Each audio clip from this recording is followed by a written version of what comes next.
Chapter 225. Li Anping looks at the house number and finds that it is the same as the one on the envelope. He knocks on the door and a little head pops in. The boy, whose face was as smooth as jade, stared at the stranger warily.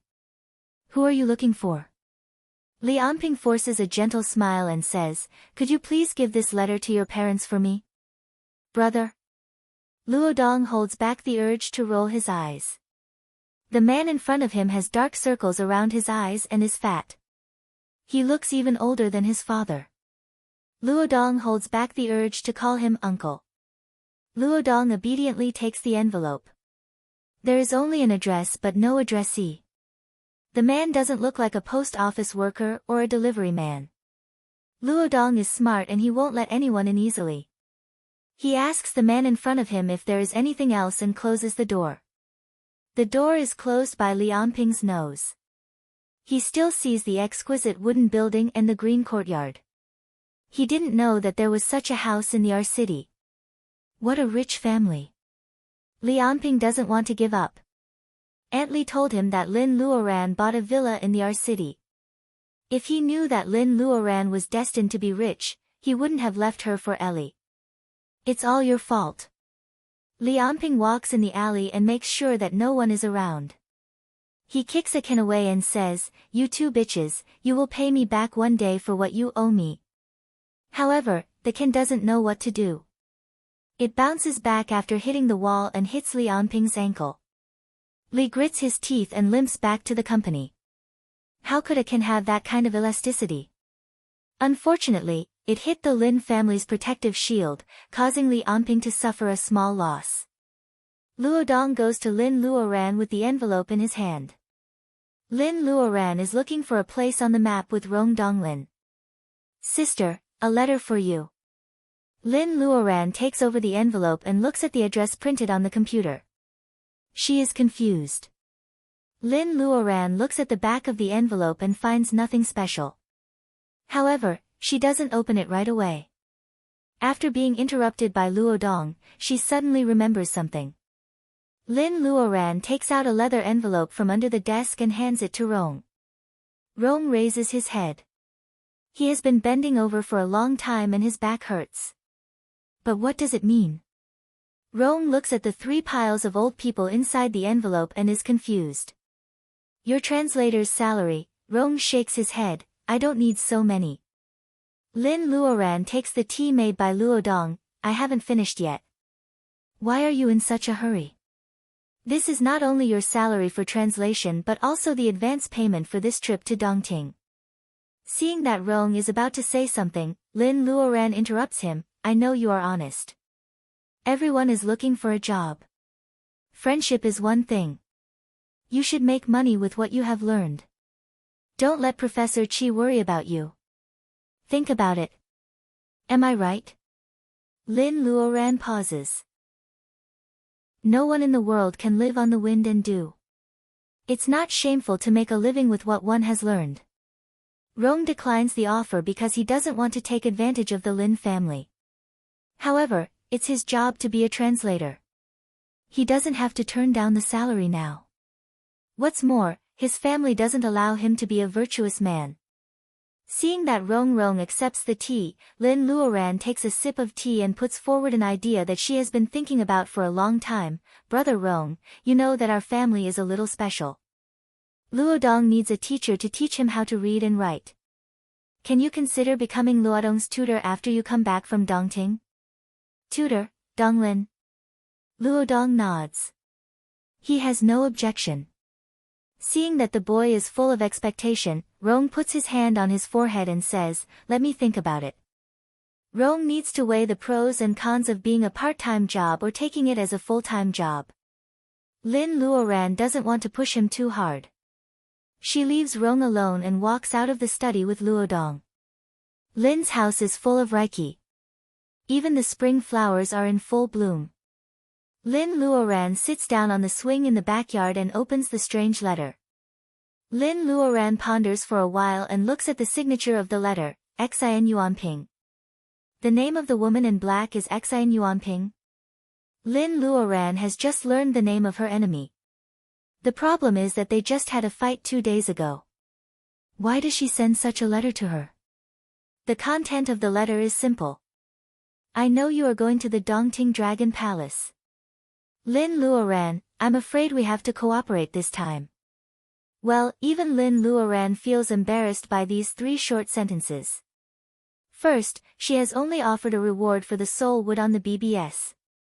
She has never mentioned the Dongting Dragon Palace. The woman in black. Well, how does Xan Yuanping know about it? Rong has just finished translating the part recorded on the bamboo sheets of the Han tomb in Shui script, so the news hasn't been spread yet. As for the possibility that Rong is a mole, Lin Luoran doesn't have the time even if he wants to. Secondly, if Xan Yuanping knows something, such as whether the Dongting Dragon Palace really exists and where the entrance is, why does she want to go there? Third, even if Lin Luoran chooses not to cooperate, Xan Yuanping may make trouble secretly. The problem is that no matter what, Xan Yuanping has already planned to go to Dongting Lake. Well, let's cooperate then. Lin Luoran puts the letter aside and calls Grandpa Mu. The snake monster incident in the square is still popular at this time. Grandpa Mu inevitably nags Lin Luoran, which also shows the government's attitude. Lin Luoran has a better idea. Yes, the Buddhist cultivator I talked to you last time. Well, yes. Is there any way to arrange a spell conference through the government? Grandpa Mu says it is a small problem. Lin Luoran tells him that she will visit them in the capital when she has time. Then she hangs up the phone. Cooperation. Let's have a good cooperation. Lin Luoran clenches the letter in her hand and makes up her mind. However, Xan Yuanping may not like the way Lin Luoran chooses to cooperate, just treat it as a surprise. Rong opens the door and agrees to stay in the Lin family to be Luodong's tutor. Luodong is so happy that he jumps up. Well, we'll leave later. In the fragrant hill villa. Grandpa Mu hangs up the phone and rubs the jade ring on his finger. He has guessed what Lin Luoran is going to do when he hears that she is going to hold a spell conference. This is a job that will offend people, but Grandpa Mu agrees without thinking. It is not only because he has a good impression of Lin Luoran, but also because he is not used to the sanctimonious behavior of some people. The world of cultivation in the state of Huaxia has been torn apart in front of the common people. Maybe this is the last chance for their generation.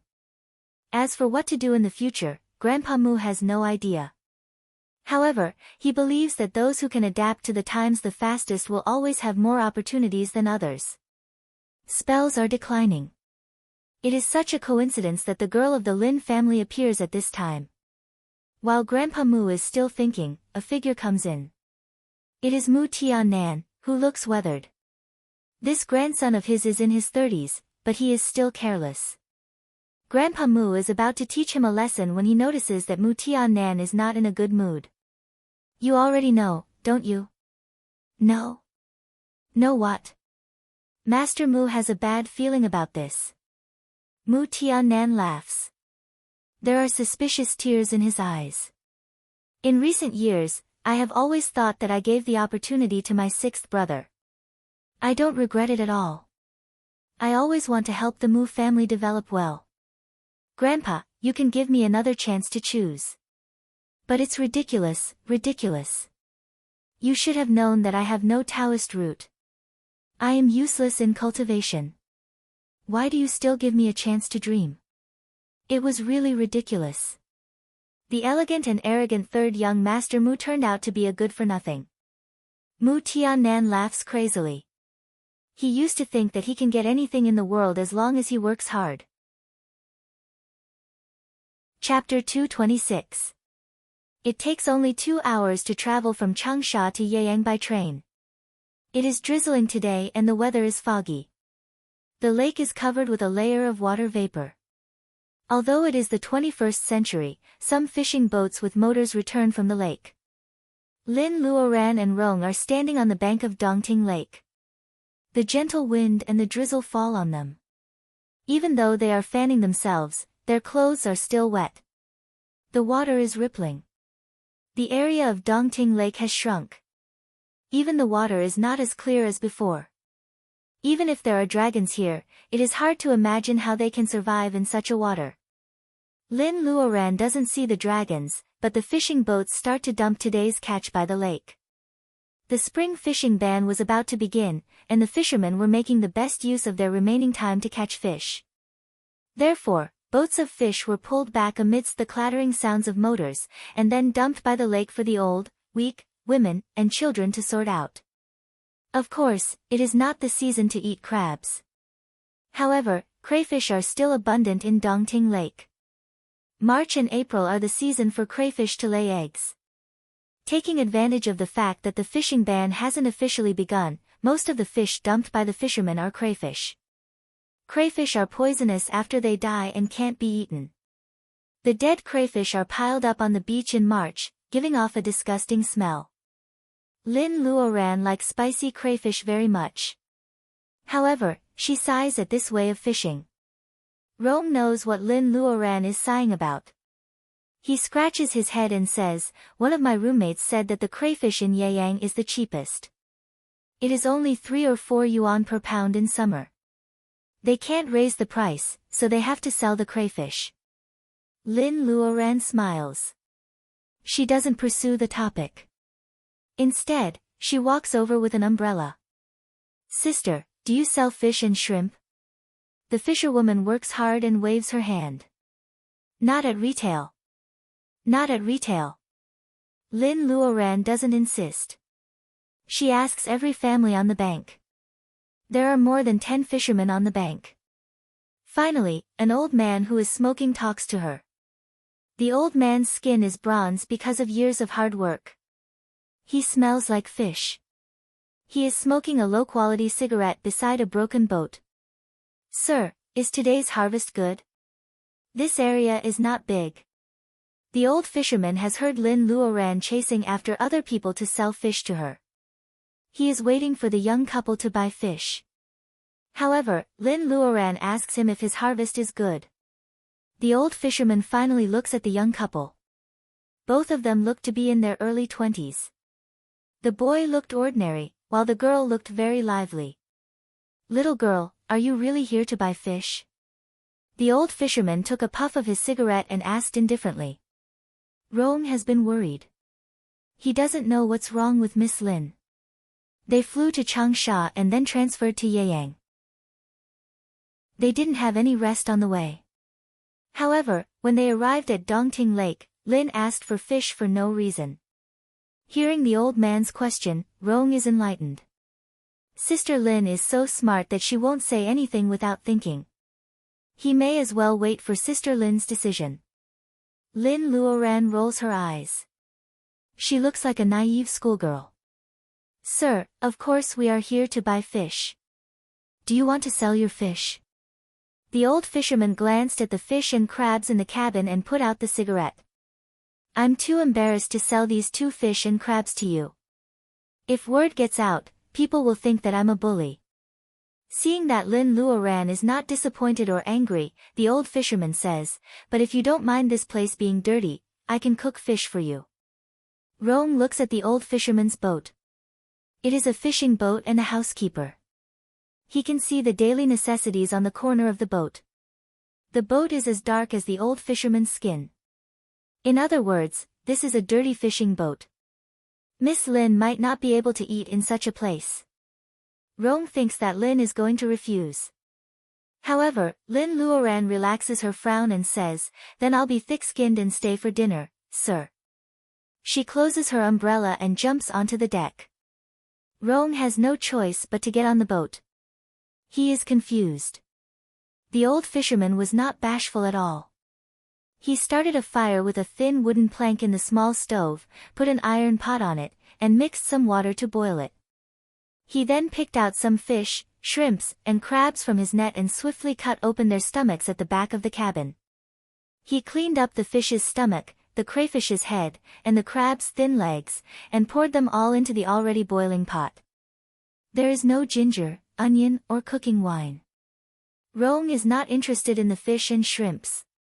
However, after the old fisherman sprinkles a pinch of salt on the fish, he smells the fragrance of the fish.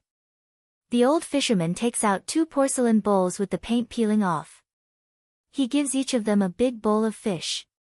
Here you go. Lin Luoran doesn't mind. She holds the bowl and sips the fish and shrimps.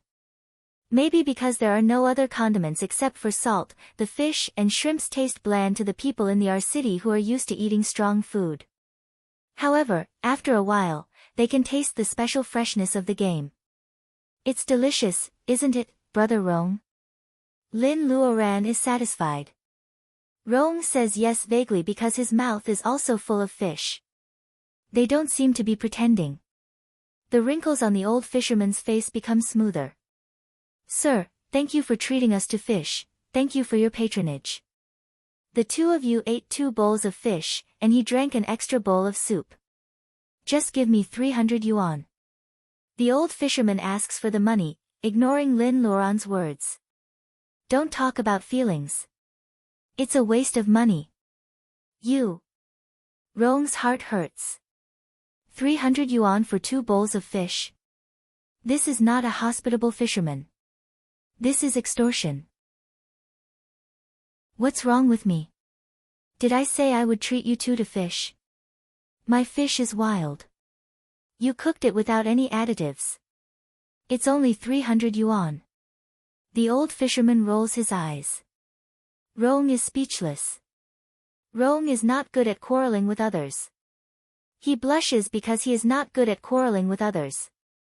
Rong would have left in a huff if he was not afraid of making things worse. 3 red bills are pinched by a slim hand.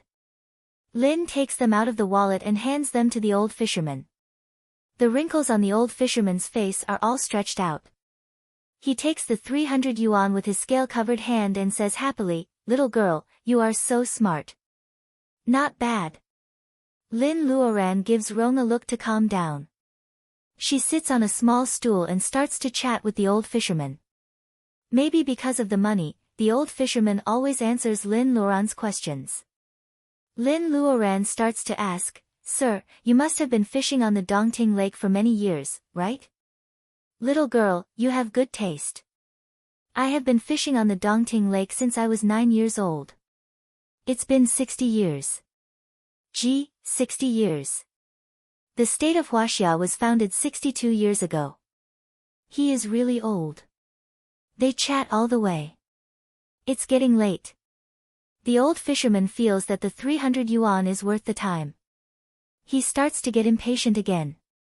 "I say, you're not planning to spend the night on the old man's boat, are you?" Thinking of the dark cabin, Rong feels greasy. If he really wants to sleep here, the expensive fish soup he ate this afternoon will be in vain. The rain is getting heavier. A strong wind is blowing on the lakeside. The small fishing boat is swaying. Waves splash on the cabin from time to time. It's a rare rainy day in spring. Lin Luoran's voice is a bit scattered by the wind. She still says casually, "Sir, you have seen a lot of things on the Dongting Lake. If there is a dragon palace at the bottom of the lake, where do you think it is?" Lin Luoran goes around in circles just to ask this old fisherman about the whereabouts of the dragon palace. Chapter 227. Lin Luoran seems to be joking. She asks the old fisherman where the dragon palace is. Rong is confused. However, the old fisherman puts out the cigarette in his hand and smiles. "What a discerning little girl. Only I can take you there. But, the price." Ha! The old fisherman's eyes narrow. He is not as indifferent as before. Rong feels that the old fisherman's smile is very obscene. However, Lin Luoran's eyes light up. They only have records on bamboo sheets. It says that there are countless treasures in the Dragon Palace. Dongting is so big, but no one knows where the Dragon Palace is. Although Xi and Yuanping said that they want to cooperate, Lin Luoran has learned not to be led by others. Even if Xi and Yuanping can take her to the Dragon Palace, she has to be prepared.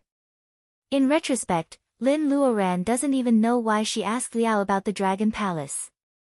Moreover, she believed him. Liao is smiling, "Since we are so familiar with each other, I can give you a discount. As long as you give me this much, I will take you to the Dragon Palace. What do you think? Liao stretches out 3 fingers and makes a gesture. 300. Rong is thrifty, but not stingy. 300 yuan for directions. If it really is the location of the Dragon Palace, it will be a good deal. 300? How can you say that? It is the Dragon King's Crystal Palace, not your backyard. 30,000, do you know? 30,000 yuan. Not a penny less. Liao's voice is particularly loud in the dim night by the lake. Several egrets fishing by the lake are startled by his voice. Rong widens his eyes and says angrily, "Why don't you rob me? This old man must be crazy. He wants to cheat Miss Lin of money. Does he want to die?" Liao's eyes bulge as much as Rong's. The simplicity of the old fisherman is gone. Rong feels that the two of them are lost rabbits. This unruly man has caught their lives and is going to extort a lot of money from them. Obviously, many people have the same opinion as Liao. The fishing boats are not far from each other, so they start to talk in a low voice. However, Liao's loud voice makes the fishing boats next door prick up their ears. Tut tut, 30,000 yuan. How many pounds of crayfish is that? Liao is really generous. I don't know if my family can also compete for such a job. The fisherwomen who coldly refused Lin Luoran to buy fish are now very regretful. They start to shout enthusiastically, "Big sister, where are you going? If Liao wants 30,000 yuan, we can go with 3,000 yuan. That's right. It's dark here." Old Liao's hands and feet aren't as nimble as the young ones. "Why don't you let Watson take you there?" "Yo, how old is your Watson? Can he even move the boat? Or is it our family's?" Money moves people's hearts. 30,000 yuan is the price of a square meter house in a place like the capital. But for these small fishermen who make a living by fishing, 3,000 yuan is enough for them to take you anywhere in Dongting. At this time, everyone wants to make some extra money. No one cares about the friendship between neighbors. Therefore, the lakeside is very lively for a while. Lin Luoran and Watson immediately become popular. Dim light comes through the old-fashioned glass lantern, which is a necessity for every fishing boat. They don't have electricity here, so the lantern is more stable and windproof. Such lights are gradually lit up. The lakeside is as lively as the new year. Lin Luoran smiles faintly and watches the fisherwomen quarreling. She wants to see how Liao will solve the problem, so she remains silent. Liao doesn't disappoint her. He sneers, "She is going to the Dragon Palace. Will you go with her for 30,000 yuan? The Dragon Palace?" The nearest fisherwoman shivers. She feels that the wind on the lake is really cold tonight. She shrinks back into the cabin and doesn't talk anymore. Liao's words are like throwing a silencing bomb into the crowd. The lakeside, which was festive just now, suddenly becomes silent. The atmosphere is as quiet as a graveyard. "Mr. Liao, here is 30,000 yuan. Please keep it. If it's convenient, can we set off tonight?" Seeing this, Lin Luoran rolls her eyes and takes out 3 stacks of Huaxia currency. She puts them in front of Liao. Of course, her wallet can't hold 30,000 yuan. She pretends to find the money in her backpack. In fact, she puts it in the space for an emergency. Since she had no money in Norway, she had to steal other people's clothes and follow the bus back home. Lin Luoran feels that although she is a cultivator, she is still in the secular world. If she doesn't want to solve the problem by force, sometimes Brother Kong Fong's affection doesn't discriminate between regions and countries. Rong knows that the Lin family is very rich. However, as an outsider, he is reluctant to give money to Lin Luoran. Liao takes the money without saying anything and counts it twice in a row. It seems that he is afraid that some of the bills are missing. Rong can't help looking away and looking at the lake. The profiteer Liao finally shows a satisfied smile. After taking the money, he says to Lin Luoran with a smile, "I'll take you there now." Of course, Lin Luoran has no objection, and Rong Donglin has no objection either. The old paddle is moving in the water. Rong and Rong find that this boat doesn't have a motor. So, is he going to take them to the Dongting Dragon Palace with the paddle? Rong feels that this is the biggest joke in the world. Why did things go wrong? Yes, Sister Lin suddenly bought fish from these fishermen, and then they ate the fish soup. Later, Sister Lin seems to be possessed and asks about the Dragon Palace from these old fishermen. Rong feels that something is wrong, but he can't tell what it is. Liao paddles steadily with an inherent sense of rhythm. Although it is not as fast as a fishing boat with a motor, Lin Luoran can still sense that they are moving fast. Looking back at the shore, there are only dim lights looming in the mist. In the sound of the water, they are far away from the shore. Mr. Liao, why are they afraid of the Dragon Palace? Liao keeps paddling and sneers, people who make a living on the water don't worship the sky or the earth, but they have to pray for the protection of the Dragon King every day. The Crystal Palace is a place for drowned ghosts. Of course, they are afraid of it. Rong wants to ask why Liao doesn't care about it. However, he remembers that Liao is an old man who makes a living on the water and doesn't even have an electric motor to fish. Therefore, Rong stops being stingy. The mist on the lake is getting thicker. They pass by large fishing boats from time to time. The waves tonight are a little big. The small boat with the black awning is bumping with the water. It seems that it will capsize at any time. Around midnight, the outline of an island appears in the distance. Rong feels cold and sleepy. He yawns, where is that? Liao is anchored at the port. He is happy while anchoring, young man, read more books when you have time. Even fishermen know that this is Mount June, Mount June. Rong is a little more awake. There is a blue sign with white characters on the port. It is the unique sign of a tourist area. The two words, Mount June, Rong can't hold back his anger when he sees it clearly. You mean the Dragon Palace is in Mount June, Liao nods. His eyes are full of appreciation for Rong's intelligence. Rong is furious. Mount June, the Mount June of Dongting Lake, is a must-visit scenic spot in Dongting, just like Yeyang Tower. Now Liao says that the Dragon Palace is in a popular scenic spot. In fact, what makes Rong even angrier is that the old fisherman charged them 30,000 yuan for a ticket to visit Mount June from nearby Yeyang Tower. What makes him even angrier is that the old fisherman charged them 30,000 yuan. He turns around angrily, only to see that Lin Luoran is staring at the island. She is confused at first and then suddenly understands. Chapter 228. At midnight, there is only the howling of owls. Lin Luoran carries Rong and flies to the shore. The morning sun is about to jump out of the lake. In a few seconds, Liao's fishing boat has disappeared in the mist. Hey! He hasn't told us where the Dragon Palace is yet. Old man, he wants to cheat them of 30,000 yuan. No way. Lin Luoran covers Rong's mouth. Rong is good at everything except his nagging. Let's go. I know where it is. Keep your voice down. We are trespassing. Lin Luoran doesn't let him go until Rong nods. There is a map at the entrance of a tourist area. It is easy to recognize the direction of a certain scenic spot. Lin Luoran ponders the map for a while and drags Rong forward. Seeing that Rong is indeed a weak scholar, Lin Luoran takes out a piece of yellow paper from her space and puts it on Rong's feet. Poor student Rong had lived for more than 20 years, and this was the first time he felt that his entire body weighed exactly 200 grams.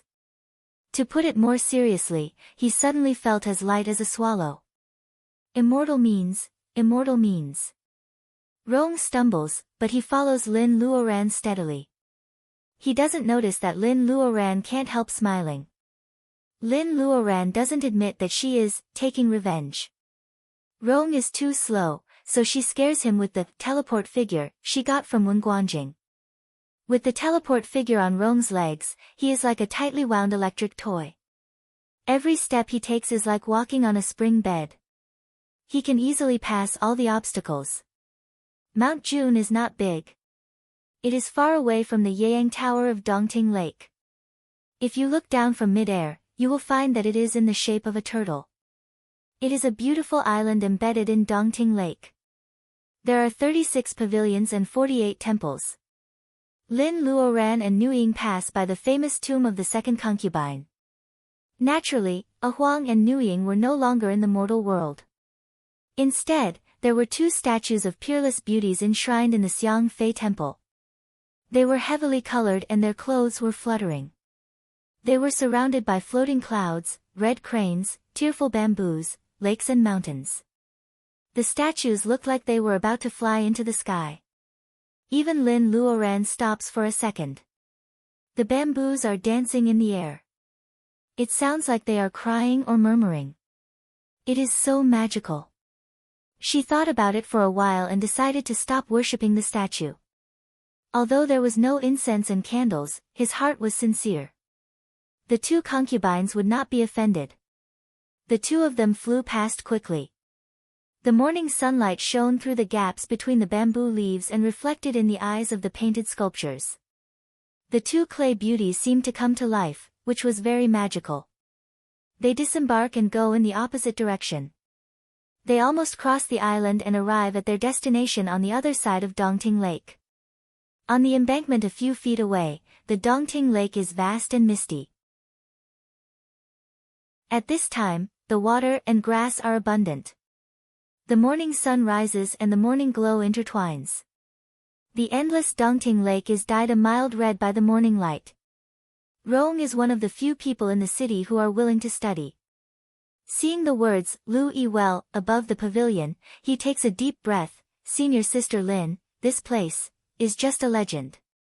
A beam of green light in Lin Luoran's hand turns into a bamboo in the blink of an eye. The bamboo looks exactly the same as the one they saw in the Xiang Fei Temple. Lin knocks his head with the bamboo and asks, is this also fake? Pain. Of course, it's not fake. Rong is just too honest to realize that many legends in the state of Huaxia may be half true and half false since there are people like Lin Luoran.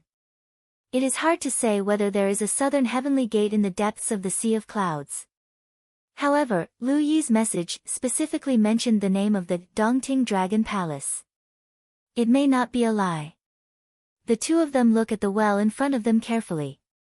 Different from ordinary stone wells, the well of Lu Yi Well is surrounded by two patterns in the shape of fish. The two semicircles are not connected, and there are steps extending down the well. It seems that the well really leads to the Dragon Palace under the Dongting Lake. Ordinary people can imagine this for a while. However, Lin Luoran's spiritual mind can extend for miles. She finds that the steps are just a visual illusion. In fact, the well extends down for dozens of steps and the end is already there. Lin Luoran is not disappointed. If the steps lead directly to the Dragon Palace, even if there are treasures in it, the Dragon King's foot-washing cloth would have already been taken away. Brother Rong, you need to read more books. Think about the content of Lu Yi's message carefully, especially the way he entered the Dragon Palace. Although Rong is amazed by Lin Luoran's whimsical idea, he still listens to the legend. Lu Yi, a failed scholar, passed by Jing Jiang on his way back to his hometown. He guessed that he was in Chunhua County, Shaanxi Province. After saying goodbye to his friends, he saw a poor shepherdess and boldly talked to her. He was surprised to hear that the beautiful shepherdess was the third daughter of the Dragon King, the legendary Dragon Girl. She was abused by her husband's family and herded sheep here. Of course, Louis can't stand the Dragon Girl's lovely begging. He promises to bring a letter to the Dragon Palace for her and seek protection from her family. Even if a mortal knows the entrance, how can he enter the Dragon Palace? The Dragon Girl teaches him to find an orange tree by the Dongting Lake. He knocks on the tree 3 times. Shrimp and crab soldiers come out of the water and open a way for Lu Yi to enter the Dragon Palace. Rong and Lin Luoran are not in a good mood after he finishes his story. This is a picture book from the Tang Dynasty. It is hard to imagine that an orange tree can live peacefully until now without becoming a tree monster. Lin Luoran has also explored the ground here. Even the roots of orange trees have disappeared because of the passage of time. Sister Lin, there is no orange tree here. The sky is getting bright. Mount June will soon attract a lot of tourists. If they can't find the entrance, they will probably waste the day. Lin Luoran squats down and looks at the stone fish carefully. The carvings are simple and exquisite, but they are not spiritual because of history. Lin Luoran's eyes are sharp. She can tell at a glance that this is just a later relic. It is definitely not an antique from the Tang dynasty. Needless to say, the mouth of the well is a new one.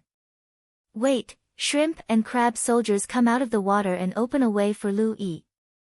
Lin Luoran explores the end of the stone steps with her spiritual mind again. It is a stone wall covered with thick moss.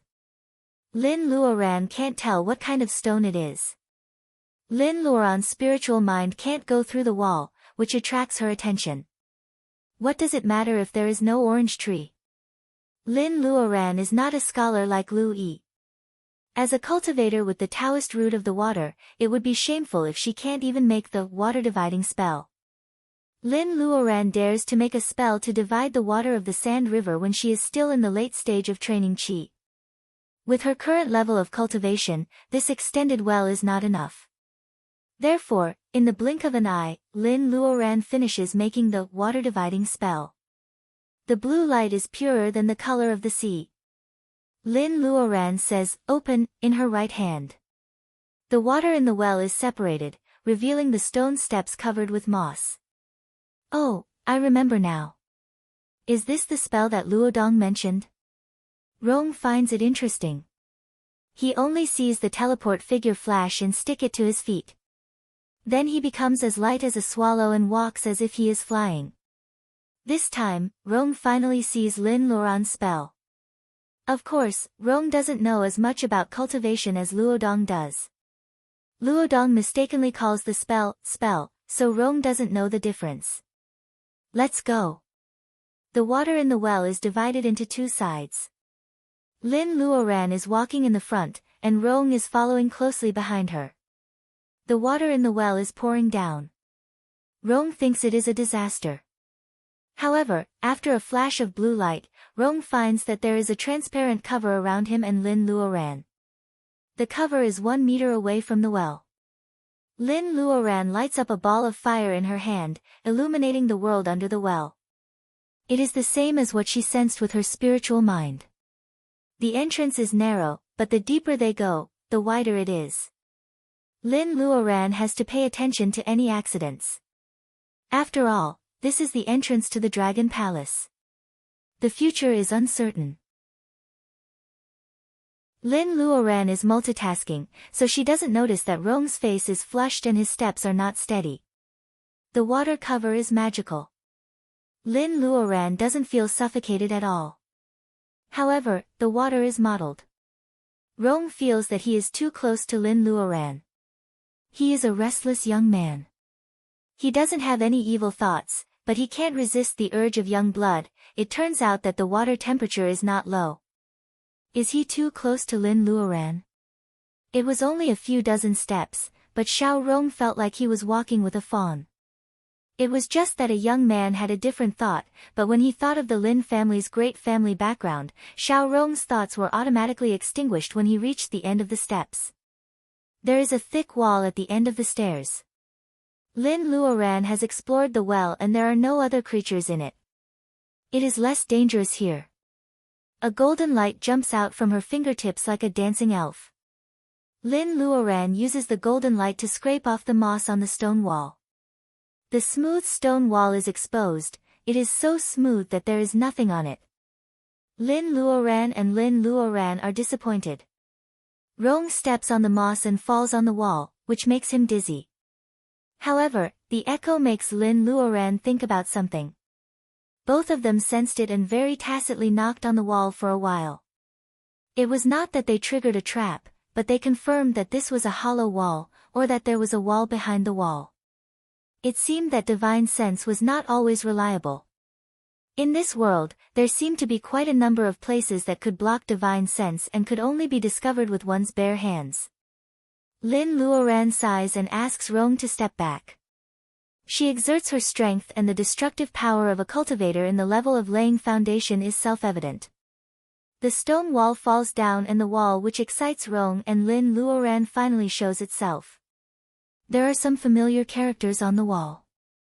Rong murmurs to himself while touching the wall, "This is the authentic Shui script." Of course, he is excited. This is not a summary of the Shui script. Like the bamboo sheets from the Han tomb, this is a real historical engraving.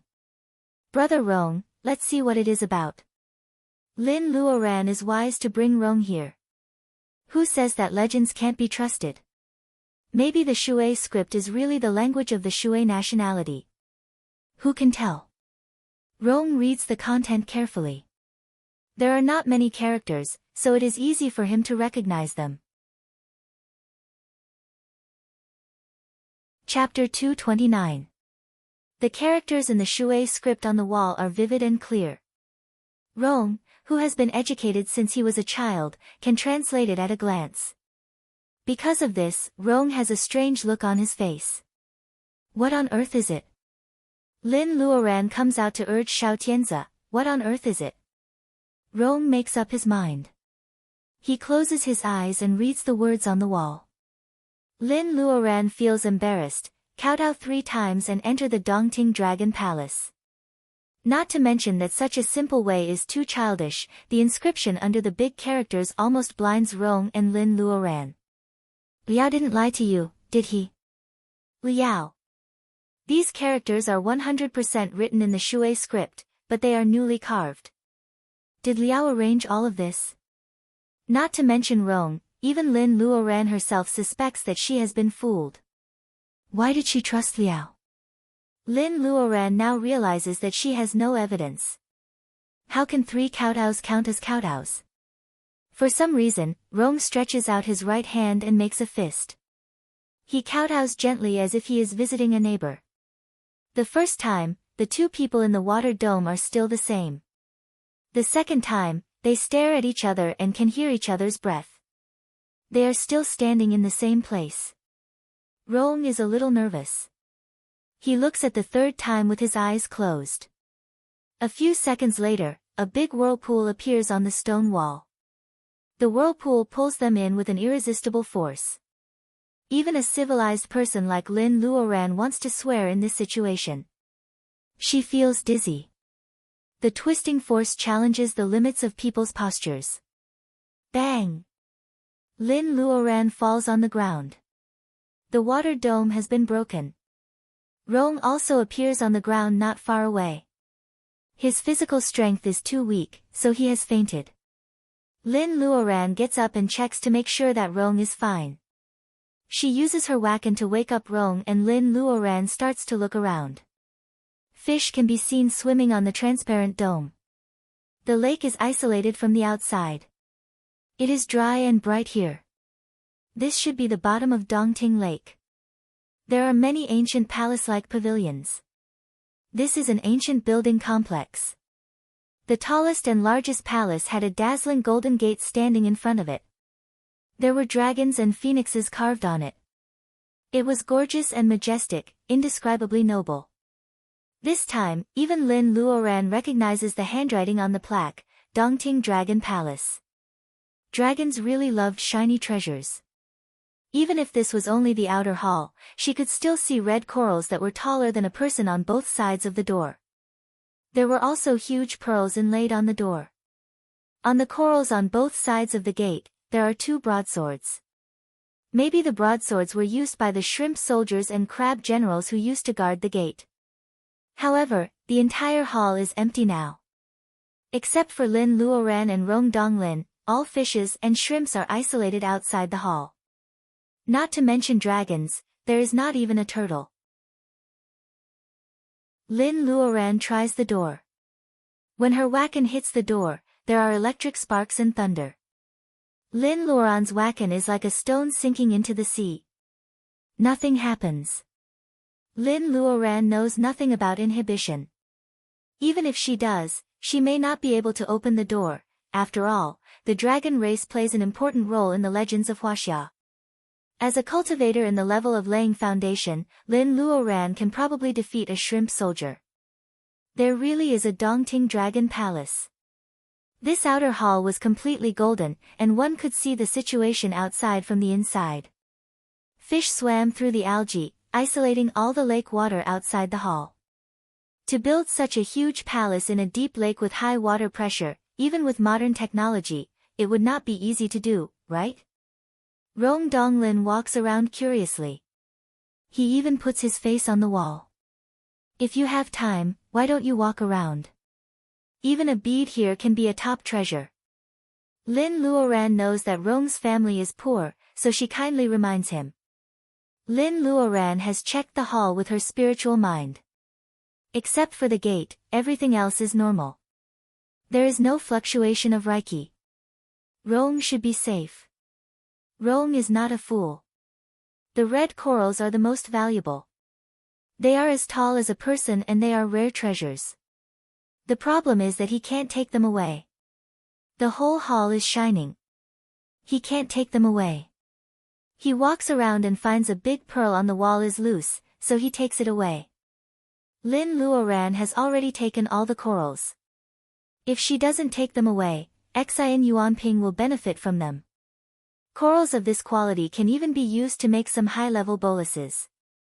The two broadswords, which may be dropped by a shrimp soldier in a hurry, belong to the 3rd grade. In this era, they should be good stuff. She takes them away decisively. It is difficult for Rong to dig out the pearls. However, Lin Luoran doesn't even need to use her flying sword. She just uses her Reiki to wrap around the pearls. Can you put them away? The pigeon egg-sized pearls are beautiful, but they are really ordinary. Lin Luoran takes a few as souvenirs and asks Rong to put the rest away. Therefore, Xiao Rong put a backpack full of pearls in a daze. The weight of the pearls on his shoulders was really a sweet burden. Lin Luoran doesn't want to waste the rest of the pearls, so she puts them into her space. When Lin Luoran stands in front of the gate, where she can only see but not enter, 3 people appear at the place where she just fell. Compared to Lin Luoran and Lin Luoran, there is a small seal floating above the heads of Xian Yuanping and the other 2 people. The seal shines and covers them. They appear at the transmission point leisurely. Lin Luoran is ready to cooperate with Xian Yuanping when necessary.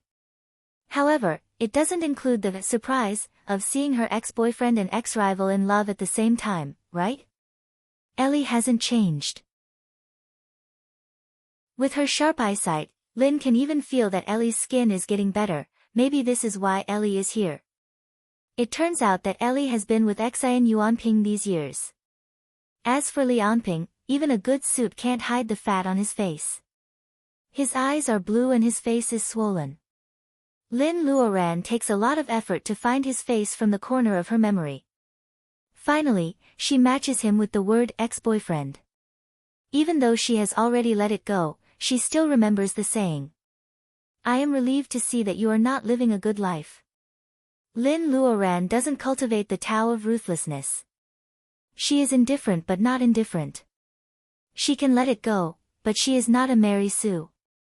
It was Lianping who cheated on her.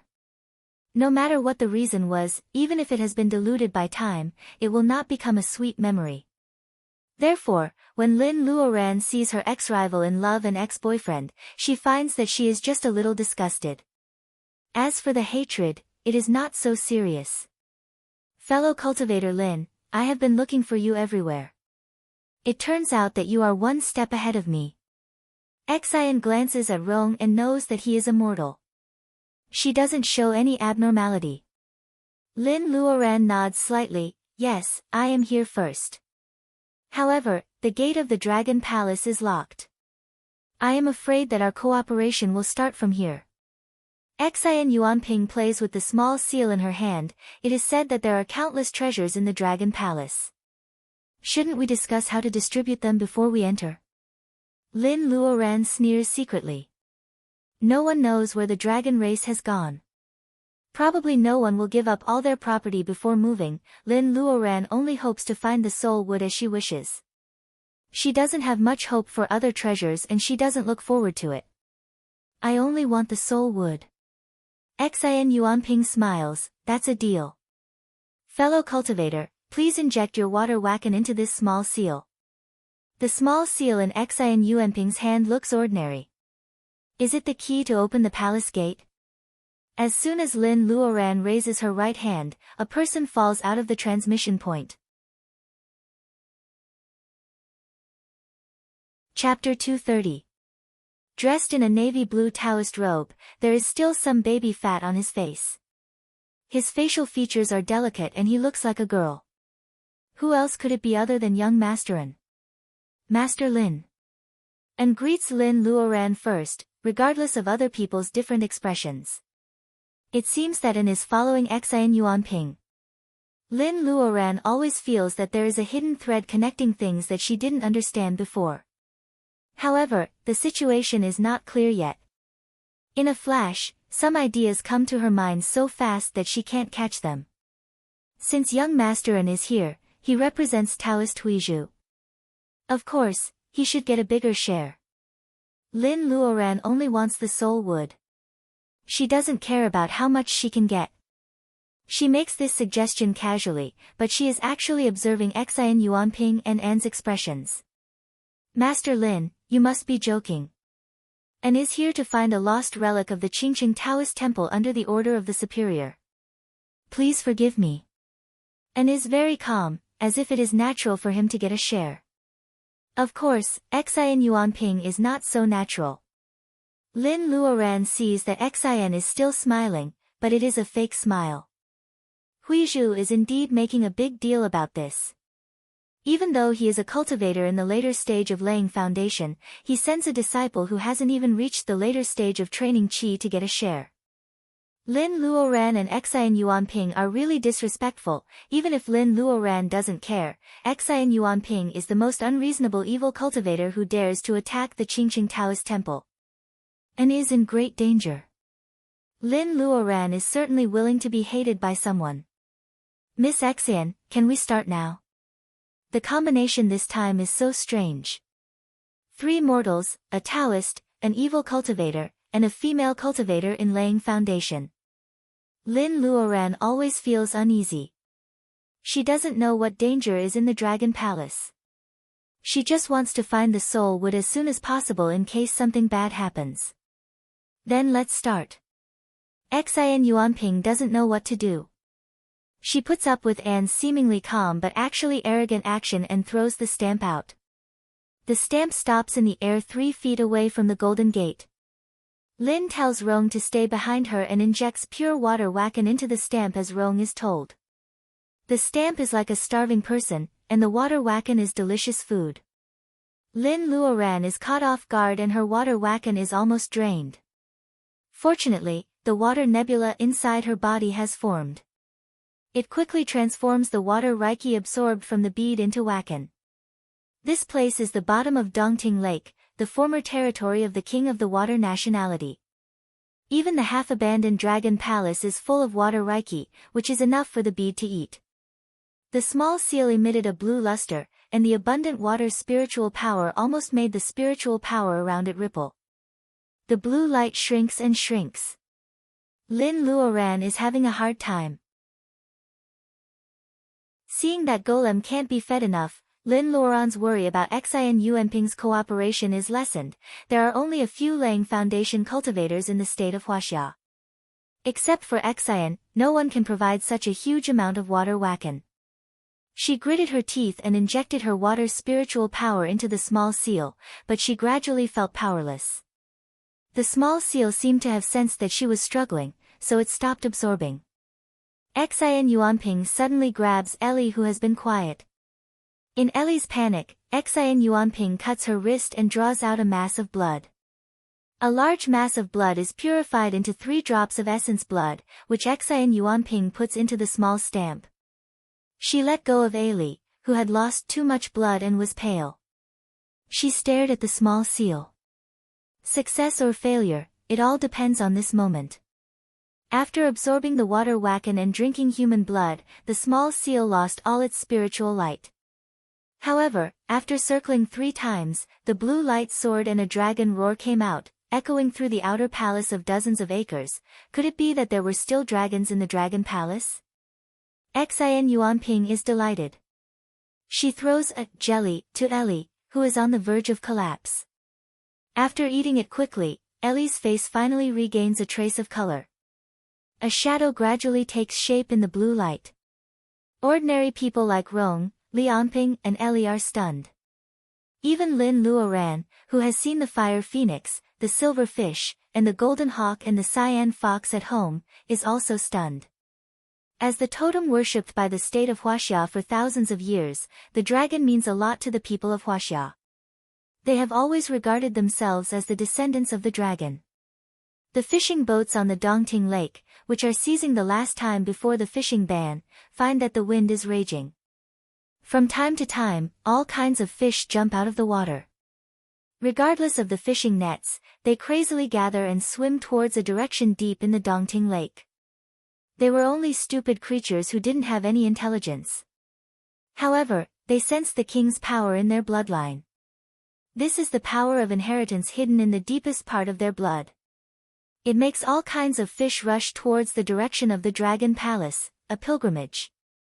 Not only the crowd, but also the fire phoenix, who was digesting the mystical fire in the space, poked its head out from the small wooden house. Its cold phoenix eyes seemed to have a nostalgic look. Through the barrier of the mist, it looked in the direction of the small seal. A silver dragon gradually takes shape in the blue light. The horns on its head are majestic, the scales on its body are shining, and the claws are cold and sharp. However, no matter how majestic it is just a shadow. Is this the remnant soul of the silver dragon? The fire phoenix sends out a special spiritual thought, but the silver dragon doesn't respond at all. It is a little disappointed. This is just a remnant soul that has lost its consciousness. How can it still be the superior dragon? There are no dragons in the world anymore, right? Similarly, there are no phoenixes. The fire phoenix is a little depressed, so it goes back into the cabin. It also drags away the silver fish, who wants to watch the fun. The space is quiet. The warm spring breeze makes the spirit herbs sway gently. No one knows the sadness of the fire phoenix. Even if it is a remnant soul, it has the purest breath of a dragon. The gate of the main hall of the dragon palace is right there. No matter which water the silver dragon belongs to, the gate of the dragon palace is never closed like other dragons. The shadow rushes to the gate, and the golden gate moves slowly. Lin Luoran lowers her eyes to hide her thoughts. How can Xin Yuanping know so much about the dragon palace? Lin Luoran uses her wacken as the driving force and Ellie's blood as the primer to activate the little stamp and open the gate of the dragon palace. Let alone the uniqueness of Ellie's bloodline, what about Lianping? Why does Xin bring him here? There is also an. Since Huizhu has the Chronicle of the 9 provinces, he should have known about the dragon palace. Why didn't he come here? What does he want by coming here to join in the fun? The glorious throne was at the very center of the hall, and the entire front hall was grand and majestic. The silver dragon once again let out a clear cry, wanting to rush towards the dragon throne, but the small seal released a pulling force, pulling the unwilling silver dragon back and sucking it back into the seal. Lin Luoran can feel that the water wacken around the little seal has been used up. She has the water wacken in the level of laying foundation, but it can only make the remnant soul of the silver dragon appear for a short time. This shows how powerful the remnant soul is. Come on. Xin Yuanping drags Lianping and Ellie into the hall. Seeing that they are safe, Lin Luoran and Rong enter the gate. As for An, he follows them leisurely and even closes the golden gate slowly. The main hall is vast and boundless. The golden pillars make it magnificent. Xin Yuanping has already disappeared with the 2 people. Lin Luoran doesn't want to go with unfortunately, and is smart enough to go to a side hall by himself. Seeing that there is no one around, Lin Luoran winks at Rong. Rome takes out a crumpled piece of paper and starts to compare it. They are not completely unprepared. This is the map of the Dragon Palace drawn by them according to the bamboo sheets unearthed from the Han tomb. No one knows who wrote these bamboo sheets, but they know a lot about the inside of the Dragon Palace. All the buildings in the outer hall are recorded. Sister, it is on the right side of the sea view pavilion. This way. Rome looks up from the self-drawn map and points to a direction behind the main hall. It is a remote place. The first two groups of people didn't notice the small door which is out of place in the main hall. The effect of the teleport figure is still there. Rome leads the way at a very fast speed. Lin Luoran follows him and disappears into the small door. In the quiet main hall, and comes out from a pillar and stares at the place where Lin Luoran and Rong disappear. Master said that we can find it if we follow Master Lin. But why do I feel that it is not a good idea? And is in a dilemma. However, after 3 years of experience, he is no longer the same and who can be satisfied with frying tofu in sesame oil. As the successor of Qingqing Taoist Temple, he has no choice but to crush a bamboo figure. A green light enveloped Xiao An's entire body, including his aura, disappeared from where he stood. If Wen Guanjing sees this, he may feel very sad. Qingqing Taoist Temple is famous for its magic figures. The thunder summoning figure is the most advanced one among paper figures. It is so expensive that cultivators will bleed while using it. The bamboo figure crushed by An is more valuable than any other paper figure. The world of cultivation knows that Taoist Huizhu has some special skills, but they have never seen it. It is like the United States monopolizes certain technologies of the state of Huaxia. They never sell bamboo figures to anyone. Are you okay? Seeing that Xian Yuanping is searching in the hall, Lianping asks Ellie in a low voice. The Dragon Palace, the small seal, the spell, the silver dragon, human blood, and Lin Luoran. All these elements are intertwined. Lianping, who is ambitious, is in a mess. He ignores his hatred for Ellie and cares about her. After all, only he and Ellie belong to the same kind of people now. Everything else was like a superhuman in an American TV series. It was too fantastical. Ellie looks at him coldly and doesn't say anything. As for whether or not there was a trace of warmth in their hearts, no one knew. Xian Yuanping sees the interaction between the two. She doesn't say anything, but there is a smile on her face. Chapter 231. The Seaview Pavilion, as the name suggests, is probably the place where the Dragon King used to watch the tide and the water. It is built in an imposing manner. Of course, Dongting is a lake, and the Dragon King's waters are not as wide as the sea. However, no one can stop the Dragon King from naming this place as Seaview Pavilion. Thousands of years ago, this place might have been majestic and prosperous. But now, there is only an empty hall in front of Lin and Rong. They didn't expect that they could get to the Seaview Pavilion so smoothly. Lin is delighted to know that the treasure house of the Dragon Palace is nearby. Sister Lin, that is the sea platform. In the hall, there is a staircase leading to the second floor. It is said that the Dragon King often goes upstairs to observe the waters.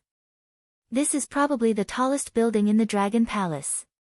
These rumors are also recorded on the bamboo slips. No one knows whose mausoleum it belongs to. He seems to be as familiar with the Dongting Dragon Palace as if he is in his own backyard. Usually, Lin will go to such a place out of curiosity. But now, she just wants to know where the treasure house is. On the right side of the Seaview Pavilion, there are lush undersea plants. It looks like the garden of the Dragon Palace. The treasure house is nowhere to be seen. What could have gone wrong? Could it be that there was a mistake in the bamboo slip? However, the record is not only correct, but also helps them avoid many traps along the way. Is it possible that the treasure house is the biggest trap? Let's split up and see if we can find any clues. Lin goes out from the side door and goes to the flower bed first. Rong nods and goes upstairs to the Seaview Pavilion. There are many exotic flowers and plants in the flowerbed. Apart from the unique reefs at the bottom of the sea, there are also many famous flowers on the land. It is spring, and the flowers in the flowerbed are gorgeous. Because no one has taken care of the flowers for many years, the shadows of the trees and the green vines are especially beautiful in this strange underwater world. Who can imagine that there are peonies under the Dongting Lake? Lin Luoran looks around and sees a few sea radishes among the red corals. Sea radishes are spirit herbs of the water. They usually only grow in the deep sea where sharks live. Only the special secretion of these sea radishes can make them grow normally and turn into spirits. Lin Luoran doesn't know if there are sharks in Dongting Lake. Sea radishes are rare for cultivators. However, in the Dragon Palace, they are just flowers and plants for viewing. This is just the waters of Dongting Lake. How rich and powerful are the dragons in the vast ocean? How could such a race disappear from Earth? Lin Luoran is in a daze. Dragons are not the only ones who have disappeared. Phoenixes, Kylans, and other mythical beasts are also gone. However, there was still a fire phoenix in the space. Could it be that it had been living in the space before the phoenix disappeared? The former owner of the bead was able to catch a phoenix and put it in the bead. Lin Luoran doesn't know how powerful he must be. At least, he must be someone she can only look up to. The leaves of the sea radishes are purple, which means that they have been growing for a long time. Lin Luoran will certainly not let go of such spirit herbs. She quickly puts several sea radishes into the space. After collecting the sea radishes, Lin Luoran finds a brown object under the sand. Lin Luoran brushes away the sand and finds that it is a broken clam shell. It is bigger than a round table.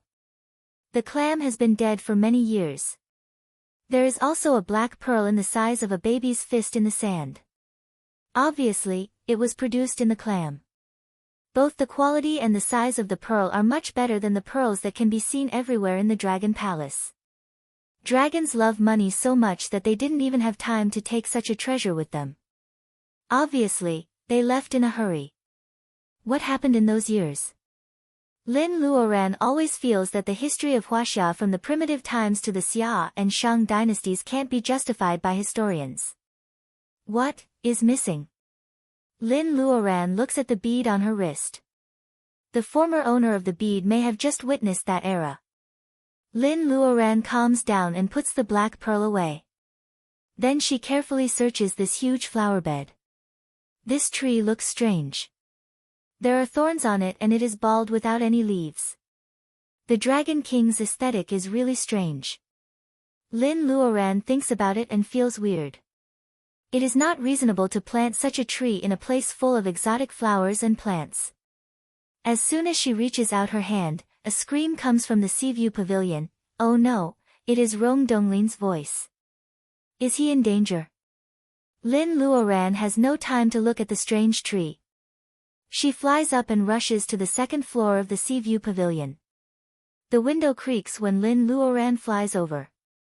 The second floor is surprisingly large. Some curtains that have not decayed for thousands of years are swaying in the wind. However, Rong Donglin is nowhere to be found. Lin Luoran steps to the third floor. There are 7 floors in the Seaview Pavilion.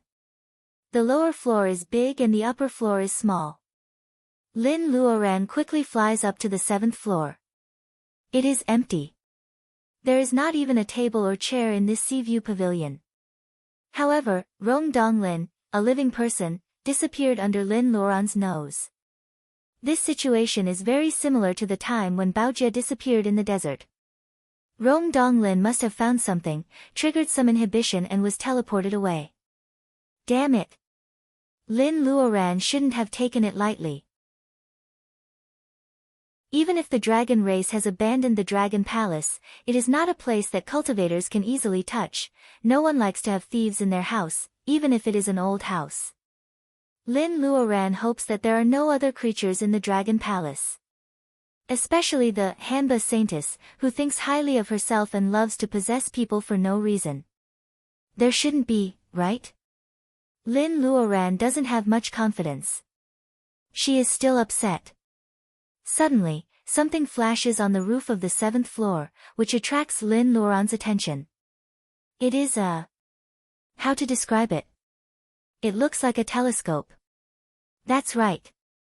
Lin Luoran thinks of a telescope, which should not exist in the Dragon Palace.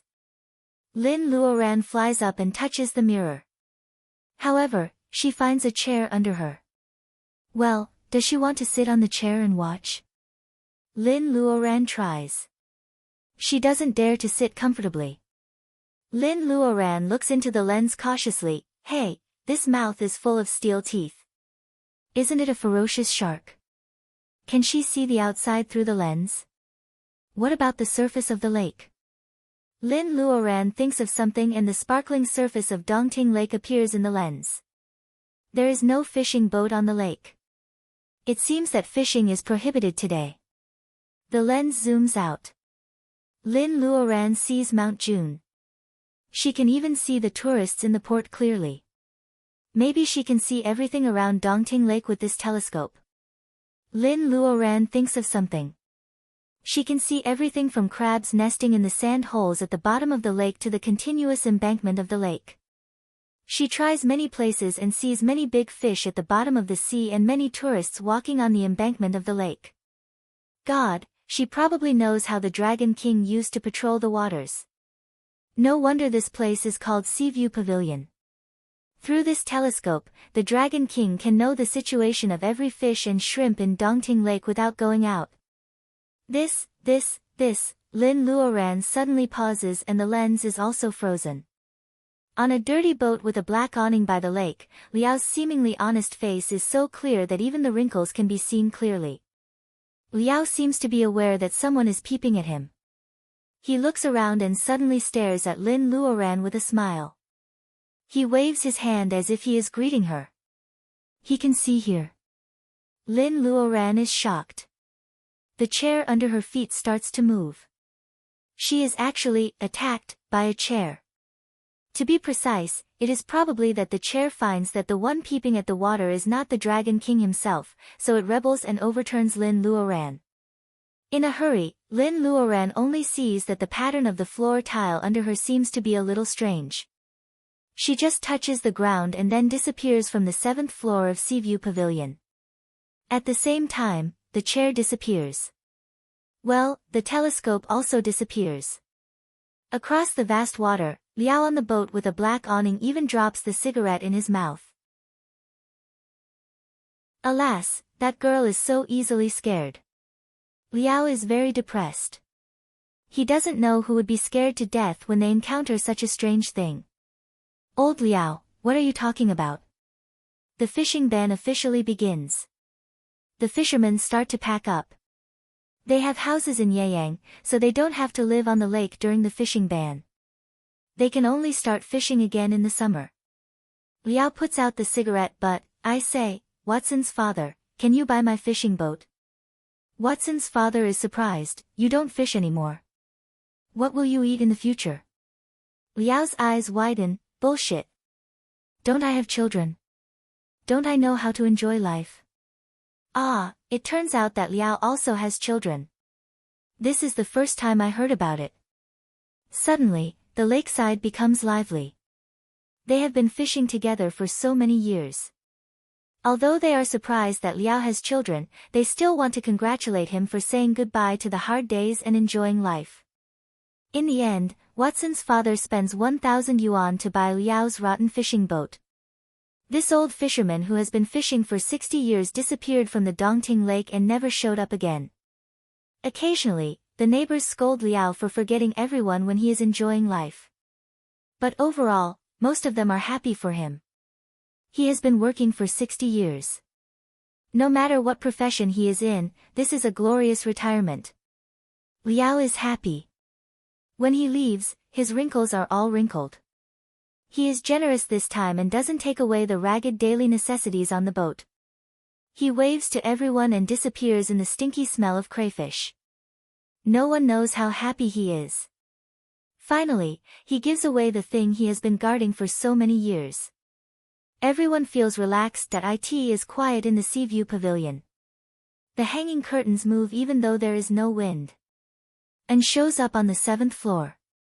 He seems to have been standing there for a long time. Even his feet are stiff. Isn't Master Lin testing me? Then, where did she go? Shaoan frowned, diluting the childishness of his baby face. He follows Lin from a distance and hides his trace with the help of the bamboo figure. He sees Lin suddenly disappear. At first, he thinks that Lin is tricking him because she noticed that someone is following her. And waits patiently for a long time. Seeing that Lin is not there, he comes out with peace of mind. He stares at the strange tile on the ground thoughtfully. Suddenly, he puts out one foot and steps on it carefully. Only his own footsteps can be heard. He waits for a moment, but he is still standing there. Nothing happens. Chapter 232. Trap. Sure enough, the bamboo sheet is the biggest trap. Even Liao is a trap. Lin Luoran feels something is wrong when she is falling. She is falling into an abyss. Unfortunately, she can't use Wakan inside her body. Rookie Lin hated these scheming seniors to the core. They either confined his divine sense or his spiritual power. Did they dare to come up with something new? She remembers that when she was in the secret land, White Fairy helped her and taught her how to ride a sword. That's how she escaped from the abyss. But now, she can't even use a trace of Wakan. Lin Luoran has never been one to resign herself to fate. Fortunately, her clear eyes are still there, and the darkness doesn't affect her vision. She stares at the wind and opens her eyes. She finds many vines not far away from her feet. Yes, she depends on this thing to save her life. Vines as thick as a baby's arm should be able to bear the impact of her fall, right? Anyway, she has to try. Lin Luoran adjusts the direction of her fall in the air. The vines are like weaving a big net. Lin Luoran is sure that she can fall on it. Soon, she falls in the direction of the vines. Lin Luoran feels pain in her waist. A vine has strangled her waist. The huge impact is like someone hitting her waist with a big stick. Her back is burning. Ordinary people feel pain at this time, but they have to relax for a moment. However, Lin Luoran knows that she can't relax, it's like hitting a ball hard. If it is blocked by the ground, it will bounce up. After being strangled, Lin Luoran is thrown out. She bounces up. She stretches out her arms and quickly wraps them around two thin vines. Her hands are like fried dough twist. Soon, gravity pulls her down. Fortunately, her hands are tangled with the vines. There is no better position to hold them. Lin Luoran finally hangs in the air as she wishes. The price is that Lin Luoran can feel the pain and numbness in her arms through her sleeves. It doesn't feel like her arms. However, at least he managed to keep his life. After flying on the vines for a long time, Lin Luoran finally gets her breath back. Even without the Wakan, the quality of this body is still better than that of ordinary people. Her coordination is very good. She carefully grabs the vines while freeing her other hand. Lin Luoran swings her hand and pulls the vine to another vine which is as thick as an arm. She shakes and sits down. Holding on to her life, she first started to check on her current situation. The sacred pearl space is the most important thing. God takes pity on it. When Lin Luoran finds that her spiritual mind can still go in, she is so happy. She carries a manor with her. Cultivators in the building foundation realm also need to eat. Before looking for a way out, she finds that she is not in danger of running out of food and water. Besides, there is not only food in her space, but also weapons. Even if the bright sword is just a mortal weapon without Reiki, it is still much better than Lin Luoran. Well, she remembers that there are also scorpion venom sacs and snake venoms. She can throw them at Lin when she is unprepared. Lin feels relieved that she has something to protect herself with. The situation is good and Lin feels comfortable. However, she hears moaning under her. Seems a little familiar. Brother Rong, is that you? Since this place is an abyss, it is bottomless. Lin Luoran's voice echoes on the stone wall like ripples. Is it you? Is it you? Is it you? Lin Luoran's ears are buzzing. Sister Lin. It is Rong. His voice is not loud, but it is full of energy. Thanks to the echo on the stone wall, Rong calls Sister Lin several times. It is impossible for Lin not to hear it clearly. He couldn't have been injured, right? It makes sense. Lin Luoran is so strong that she still feels dizzy after falling down, let alone Rong who only knows how to read books. Sister. Why are you down here? Rong is weak. It seems that he is trying to bear the pain. Lin Luoran is baptized by the echoes again. She really wants to cover her ears and roll her eyes. How did I get down here? I am not looking for you. However, thanks to Rong's nagging, Lin Luoran thinks that they are not far away from each other. She looks at the long vine hanging in her hand. Lin Luoran shakes the vine and asks, "Can I get this to your place?" Rong nods. Then he says, however, it is so dark that Lin Luoran can't see his nod. Hearing his words, Lin Luoran pulls up the vines. After a long time, she finally stops when the vines are hundreds of meters long. Lin Luoran wonders what kind of place this is. Why are the vines so outstanding? Well, is this the right word to use? Lin Luoran jumps down with the vine. This time, Lin Luoran is not falling. Her body is very light. The wind is blowing in her ears. Lin Luoran feels that she is bungee jumping. In fact, Lin Luoran sees Rong with her extraordinary eyesight when the vine is only halfway down. How to put it? Lin Luoran is jealous when she sees Rong. Rong is lying on the top of the abyss. Under him, there is a crisscrossing net of vines, which is even better than a hammock. Xiao Lin's face was full of tears. If she had known this earlier, she wouldn't have thrown herself so hard that her waist was bruised and her arms were wrapped like fried vines. If she had fallen down, wouldn't this net of vines, which was like a hammock hanging in the air above the cliff, catch her? Before Lin Luoran can finish the vine in her hand, she has already landed on the net. She is only a few steps away from Rong. Lin Luoran tests the net and finds that it is strong enough to catch the two of them. Lin Luoran notices that Rong is not in a good mood. What's wrong? Rong's face is covered with sweat. Miss Lin, I'm afraid that my leg is broken. Broken leg? No wonder he is lying still. Thigh or calf? Left calf. Rong says reluctantly. He feels that he is dragging Lin Luoran down. Lin Luoran smiles. It's just a calf fracture. It's not a big deal. Don't worry. Let me have a look. A fracture is not good news. However, compared with a thigh fracture, a person with a calf fracture can move freely, which is good news for them. After all, Lin Luoran's Reiki is limited and she can't use the healing spell.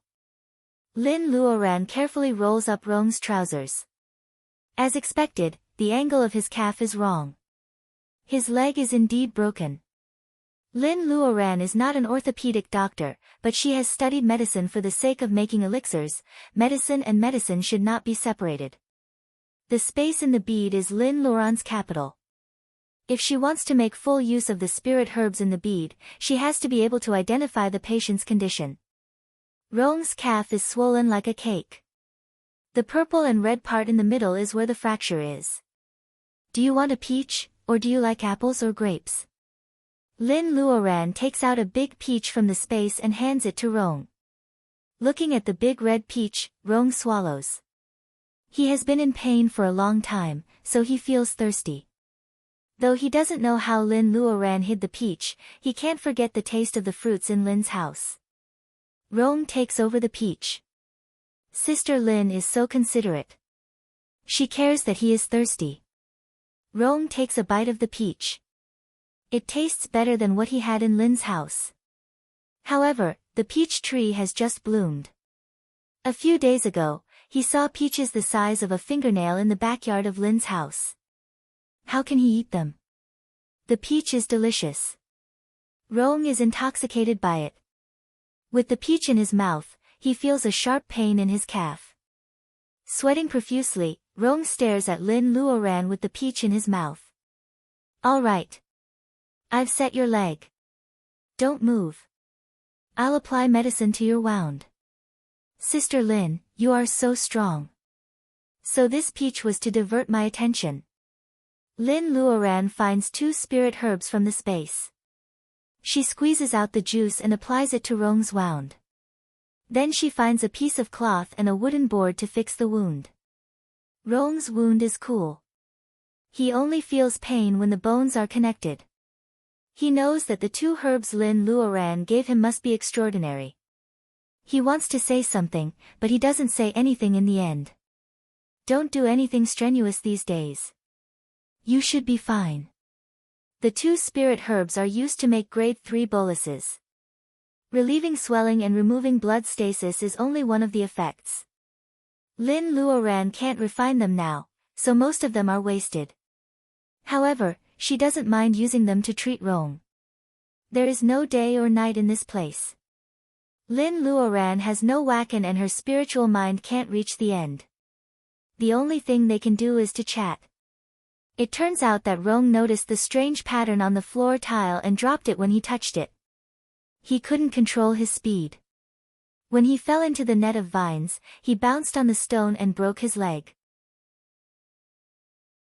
Rong knows that Lin Luoran's cultivation is sealed and she can't use her magic spells. He is worried about her. However, Lin Luoran's calmness gives him a lot of strength. Is he the only one who found the telescope? Lin Luoran keeps silent and thinks about the strange thing. Sister Lin, where are we? There is no record on the bamboo sheets. After talking for a while, Rong almost tells Lin about the embarrassing incident when he burned a girl's braid in elementary school. Lin Luoran laughs. Where can we be? It looks like a place used to lock criminals in the Dragon Palace. Nobody can escape once they are put in here. On the other side, Rong is so tired that he has fallen asleep. The more Lin Luoran thinks about it, the more she feels that this place is like a prison. Otherwise, how can wakan be sealed? The prison is to prevent people from escaping. How unlucky. Lin Luoran and Rong don't know how many days they have been here. When they are hungry, they eat some fruits or change their taste. Lin Luoran has salmon in her space. When she is sleepy, she goes to sleep. Lin Luoran has no wakan inside her body, so she can't meditate. She feels tired, but she can't get rid of her tiredness by cultivation. Therefore, she has to use the most ancient way, sleep. After eating, they sleep, and then they eat again. They live like pigs. However, it is inconvenient for them to take a bath. They smell rancid. One time, Rong wakes up and finds that Lin Luoran's eyes are shining in the dark. He shivers and says, Sister Lin. Brother Rong, we can't do this. Shall we try to go down today?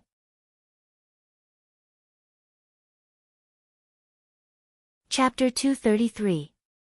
Though there is good food and drinks here, they can't lie here for the rest of their lives. Rong tries to stand up. His calf doesn't hurt anymore. However, Lin says that he can't remove the plank because his bones haven't recovered yet. Rong and Rong decide to go down. Lin Luoran is thinking about these giant vines. Lin Luoran is light, so she has no problem jumping on the rocks. She pulls off many strong vines and cuts them with the bright sword. She knots all the vines which are hundreds of meters long. A giant rope keeps Lin busy for a long time. She doesn't know how long the vines are, but they are piled up like a hill, even higher than her and Rong. Lin pry a big rock off the end of the rope and pushes the vines down. They can't see the situation down there in the mist. Lin doesn't start to pull up until all the vines are tied down. The last vine is wet, and Lin is happy. When the rock is pulled up, it is also wet. Rong and Rong both know what is going on down there. Their giant rope is very long, and the bottom part of it is soaked in water. It proves that there is water in the abyss. There is water in the abyss. This is good news. On one hand, the water can offset the impact. On the other hand, if there is running water, they may find the exit.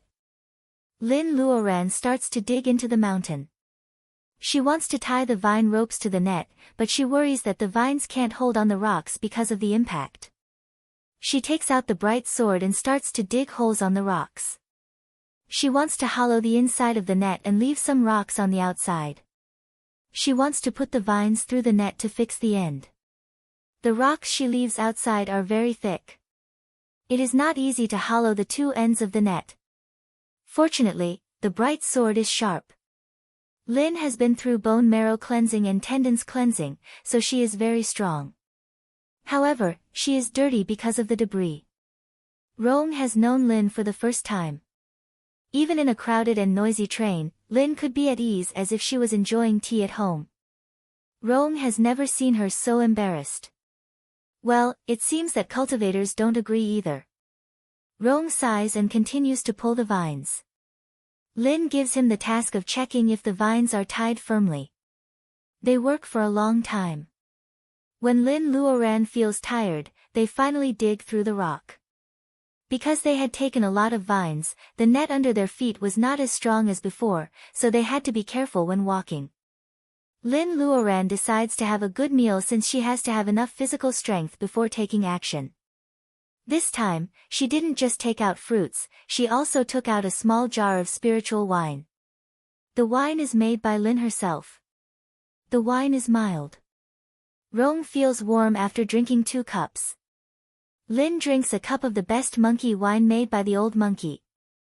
She feels the magnificent reiki rushing through her meridians. Unfortunately, her pubic region is still closed and she can't use any reiki. The monkey wine only makes her feel better and warm. Most of the reiki is wasted. Well, I'll go down first. I'll pull the vines when I'm free. You can come down later. Lin Luoran pats her clothes and says. Rong has no other choice. His foot is not healed yet. If there is danger down there, Lin Luoran will be a burden to him. Therefore, Rong has to let Lin Luoran go first. Senior sister Lin, be careful. Lin Luoran nods. She wraps the other end of the vine around her hand and jumps down first. Rong sees that Lin Luoran is already out of sight. He admires Lin's courage. One day, he will have to be a handsome man to stand beside sister Lin and watch the passing years with her. Lin Luoran is not graceful at all when she is falling down. Her hair is flying in the wind. Lin Luoran looks like Mei Chaofeng. After a long time, she finally falls into the water. With a splash, the water splashes. The water is so deep and cold. Lin Luoran swallows a lot of water. When she comes to the surface, she has washed off almost all the dirty things on her body. However, she can't help shivering. The water is so cold. If she didn't drink the monkey wine before jumping down, she wouldn't know how cold it would be. Lin Luoran looks around. The pool is very deep, with a radius of only about 10 feet. She pulls the vines and swims to the shore. Rong starts to pull the vines up. Lin Luoran has already swum to the shore. The darkness can't block her vision. Lin Luoran looks around and her eyes brighten up. When Rong jumps down, water splashes everywhere. The impact hurts his injured leg. The pain and coldness make Rong almost unable to get out of the water. Suddenly, there is a fire on the shore. Lin Luoran looks at him with a smile.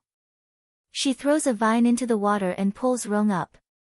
The fire dispels the coldness in Rong's body. He sees Lin Luoran magically takes out a pile of meat and seasonings. She skewers them on a stick and starts to roast the meat. Lin Luoran can't use fire wacken, so she takes the stick to the small volcano in her space to start the fire. She picks up the firewood nearby. The ground is full of dead branches. It must have been green before. However, after the dragons left, the forest has become so dilapidated. Sister Lin. What, is this meat? Rong's teeth are chattering because of the cold. Venison. Lin Luoran catches it on her way to Mount Jiuhua. She doesn't expect to use it now. The aroma of the venison fills the air. After Lin Luoran sprinkles salt and chili powder on it, Rong sniffs. This is roast venison skewers. Well, as long as he follows Lin Luoran, he can eat meat.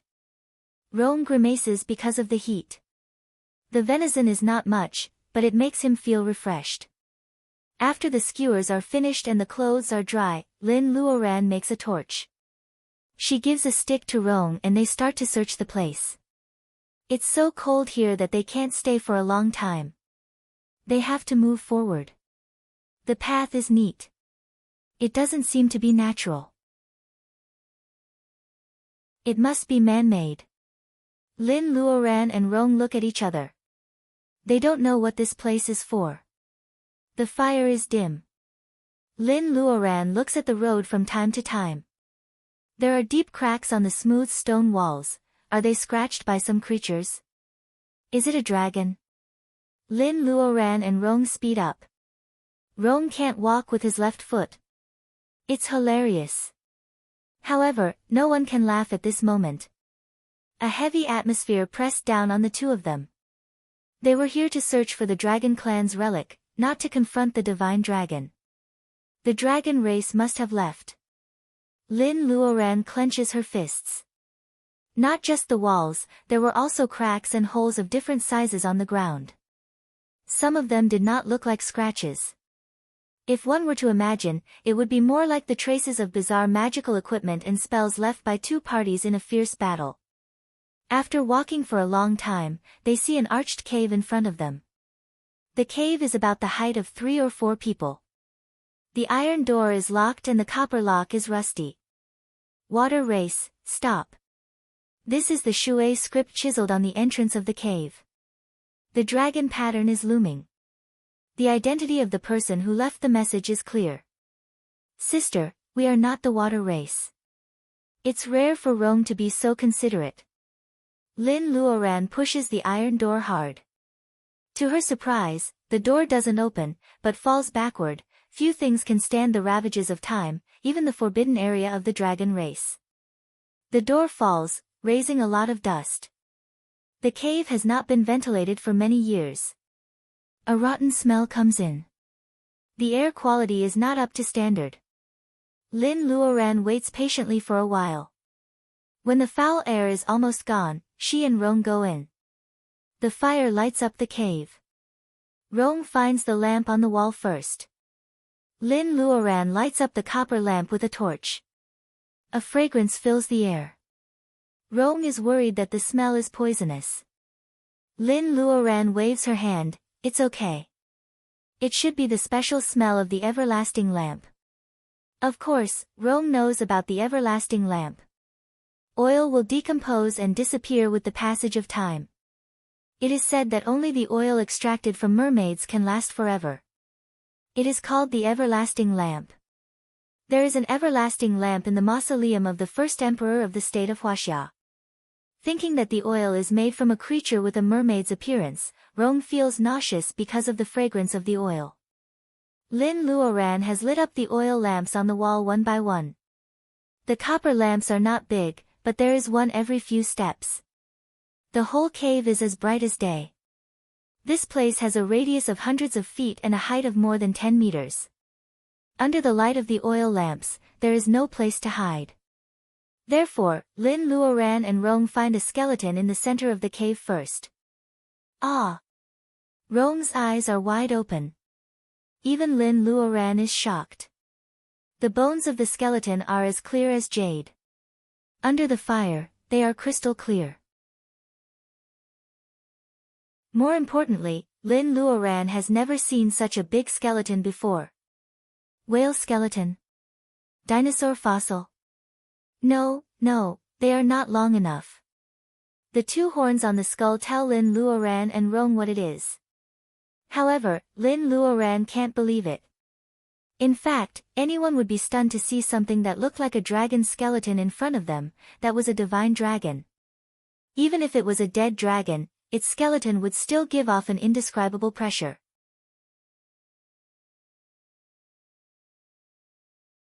Chapter 234. Time may be the most powerful weapon in the world. It can change people's minds, make them forget their emotions, and mend their wounds. Compared with the vicissitudes of life, it is possible that the dragon was killed by time. Sister, are you saying that it was starved to death? Rong touches a bone carefully. The bone is as shiny as jade, which makes it look like a living thing. Lin Luoran's eyes dim. Look at it. Did it die a normal death? A chain as thick as a calf goes through the ribs of the skeleton and is fixed to the big pillars on both sides. Although the dragon had turned into bone, the chain was still as new as it was in the beginning, shining with a cold light. The place where the chain goes through is called the scapula. Lin Luoran remembers the legend of the white snake when she was little. Yi Tong, who played the role of Su Xian, was pierced through the scapula by Lord Liang's son with an iron chain. Lin Luoran was scared by the heart-wrenching scream of Su Xian. Being pierced through the scapula is very painful. On the ground in front of the skeleton, there were some messy pits. Perhaps this was the result of the hysterical claws of the giant dragon that had been imprisoned in the past when it was trying to escape. Lin Luoran looks at the skeleton and realizes what is going on. The forbidden area of the water nationality is probably a place for serious criminals. That is why the cliff of the abyss restricts Wakan. Even the dragon can't escape. Do they really have a way to get out? Lin Luoran buries these thoughts in her heart. She doesn't say it out loud to increase the pressure on Rong. According to the contents of the bamboo slips, they come all the way to find treasures. However, they don't see the marked place of the treasure house. Instead, they fall into the prison of the Dragon Palace. Is it possible that someone deliberately leaked the information in the Dongting Dragon Palace and deliberately led the treasure hunters to come here?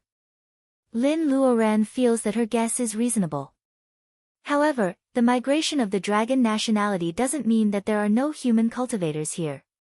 By chance, they might be the first human cultivators to come here after the departure of the dragon nationality. What crime did the colossal dragon commit for the dragon clan to treat it like this? What is the plan of the person who led them here? Lin Luoran feels that she is trapped in a conspiracy and has a splitting headache. Forget it, no matter who was behind this, they probably didn't expect that by the time someone arrived here, the giant dragon of the past had already turned into a pile of bones. Since it was dead, there was no way for it to jump around anymore. Lin Luoran is afraid of being possessed, so she has been on guard. She checks the skeleton carefully and doesn't miss any detail. She doesn't find any remnant soul, but there is a wave of energy in the belly of the skeleton. Lin Luoran asks Rong to step back and she climbs under the skeleton. A round colorful bead is lying in a black paste. Lin Luoran picks it up. Her Wakan is now sealed. As soon as the iridescent bead is in her hand, she can feel the majestic and pure power in the bead without checking it.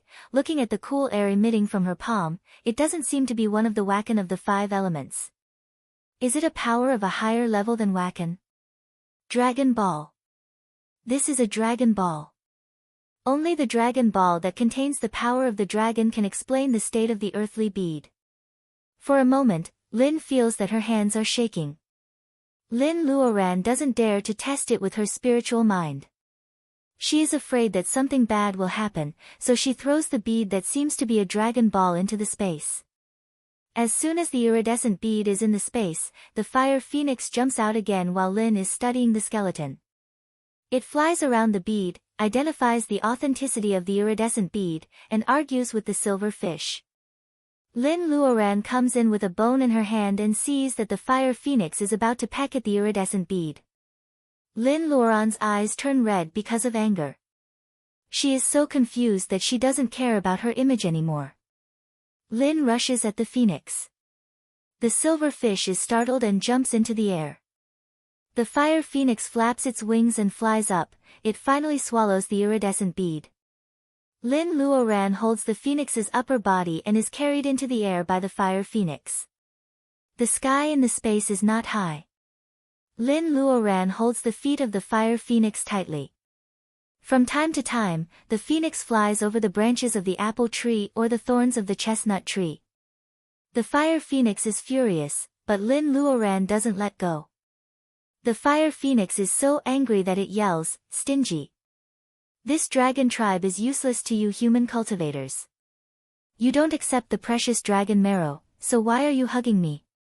Her voice was crisp and clear, as if she had bitten into a fragrant cashew that had just come out of the pot. As it is talking, it lands under the apple tree, waiting for a chance to escape into the cabin. Lin Luoran is stunned. Did the fire phoenix speak? What is the dragon marrow? The marrow of a giant dragon? I don't care. You ate my strange fire and stole my iridescent bead. You don't look like a king at all. Spit it out. Spit it out. Lin Luoran decides to throw caution to the wind. She shakes the neck of the fire phoenix hard, as if she will not stop until it spits out the iridescent bead. The fire phoenix is dizzy. When it is about to get angry, the silver fish comes from the air, wagging its tail. The silver fish says softly, "Why don't you give the bead back to her?" It is a soft voice of a little girl. The silver fish also speaks. Oh my God, what day is it today? Lin Luoran has no time to be surprised. She nods hard. Seeing the arrogant fire phoenix grabbing the iridescent bead, she knows how precious the iridescent bead is. Lin Luoran can't just give it away. You are so hateful. You owe me for saving your life. What's wrong with giving me an iridescent bead? Seeing that the silver fish is also on Lin Luoran's side, the fire phoenix has to be patient and tries to reason with Lin Luoran. Saving my life? Is it referring to the time when the woman in white was possessed in the secret land?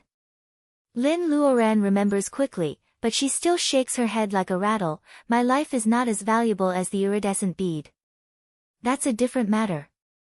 Give me back the iridescent bead first, and then I'll pay you back. The fire phoenix finally gets to know how thick-skinned human cultivators are. It is so angry that it is about to leave Lin Luoran and fly into the house. However, it sees the silver fish looking at it with an obedient face. The fire phoenix calms down. Okay, let's make a deal. The iridescent bead belongs to me, and I'll give you some compensation. Lin Luoran stops herself from curling up her mouth and nods reluctantly. Take me to the cabin. Lin Luoran's first condition makes the fire phoenix so angry that it wants to slap her away. No, it's not up to me whether you can enter the cabin or not. It's not the right time. You have to wait patiently. Is this not okay? Lin Luoran rolls her eyes. Cultivation method, the origin of the bead, the way to enter the cabin. Pick one of these conditions. The fire phoenix sneers, even if I give you the cultivation method of my royal family, you will still explode and die. Little cultivator, don't be too greedy. Lin Luoran says many conditions, but they are all rejected by the fire phoenix. Lin Luoran is discouraged. Thinking that Rong Donglin is still outside, she lets go of the fire phoenix. Seeing that Lin Luoran doesn't ask for more conditions, the fire phoenix drags the silver fish away. On the way back, the silver fish stares at it with kindness. Thinking that it can't go back on its words in front of the silver fish, the fire phoenix turns around and says, I'm not a stingy person.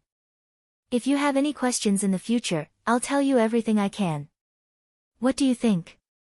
What else can she do? This is the most important help for Lin Luoran now.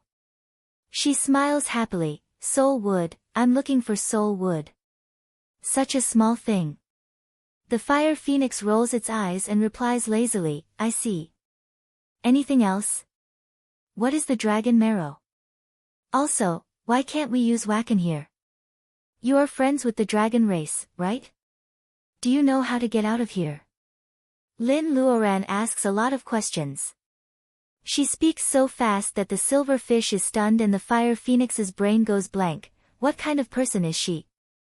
Yen percent, and, after a few days together, Rong is used to Lin Luoran's sudden disappearance and sudden reappearance. In his eyes, these are all the tricks of an immortal. Therefore, he never asks where Lin Luoran goes. This time, he waits for half an hour before Lin Luoran shows up again. Holding the bone in his hand, Rong is grinning from ear to ear. First, he pushes the huge dragon bone aside. Then, he uses his sword to scrape the black paste on the ground and puts it in a jade box. Sister, you really don't mind the dirt. I'm impressed. Lin Luoran is working hard. She answers without raising her head, dirt? Do you know what this is? Dragon marrow. This is probably the last dragon marrow on the earth. Why should I mind it? It's good for making elixirs. According to the Fire Phoenix, even in the era when there were many powerful cultivators, few people dared to use dragon marrow to make elixirs. Lin Luoran is so lucky to have found it. Dragon marrow? Rong doesn't know what the black thing can do. He guesses that it may be useful to cultivators like him. He strolls around and sees Sister Lin, who used to be smiling calmly in his heart. She is thinking about something and murmuring to herself, there should be dragon tendons. Where is the dragon tendons? Rong almost faints. Sister Lin doesn't even want to let go of the dragon tendons. Seeing that the ground is clean, Rong laughs and says, Sister, why don't you take this skeleton too? It's not going to be a waste. The skeleton is over 100 meters long and huge. Rong thinks that it's impossible to take it away.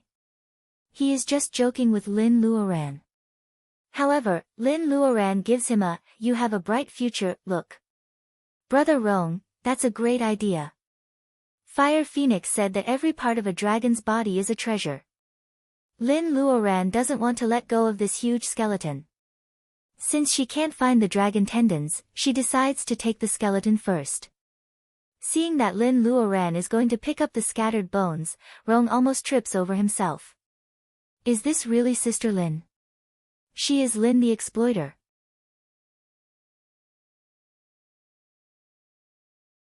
Chapter 235. Because the dragon's flesh is rotten, the iron chain is tied to the dragon's shoulder blade. There is no gap at all. Lin's hands are numb when the bright sword hits the chain. However, the iron chain is not affected at all. Lin is afraid that the bright sword will be chipped if she keeps cutting it, so she gives up on the rib.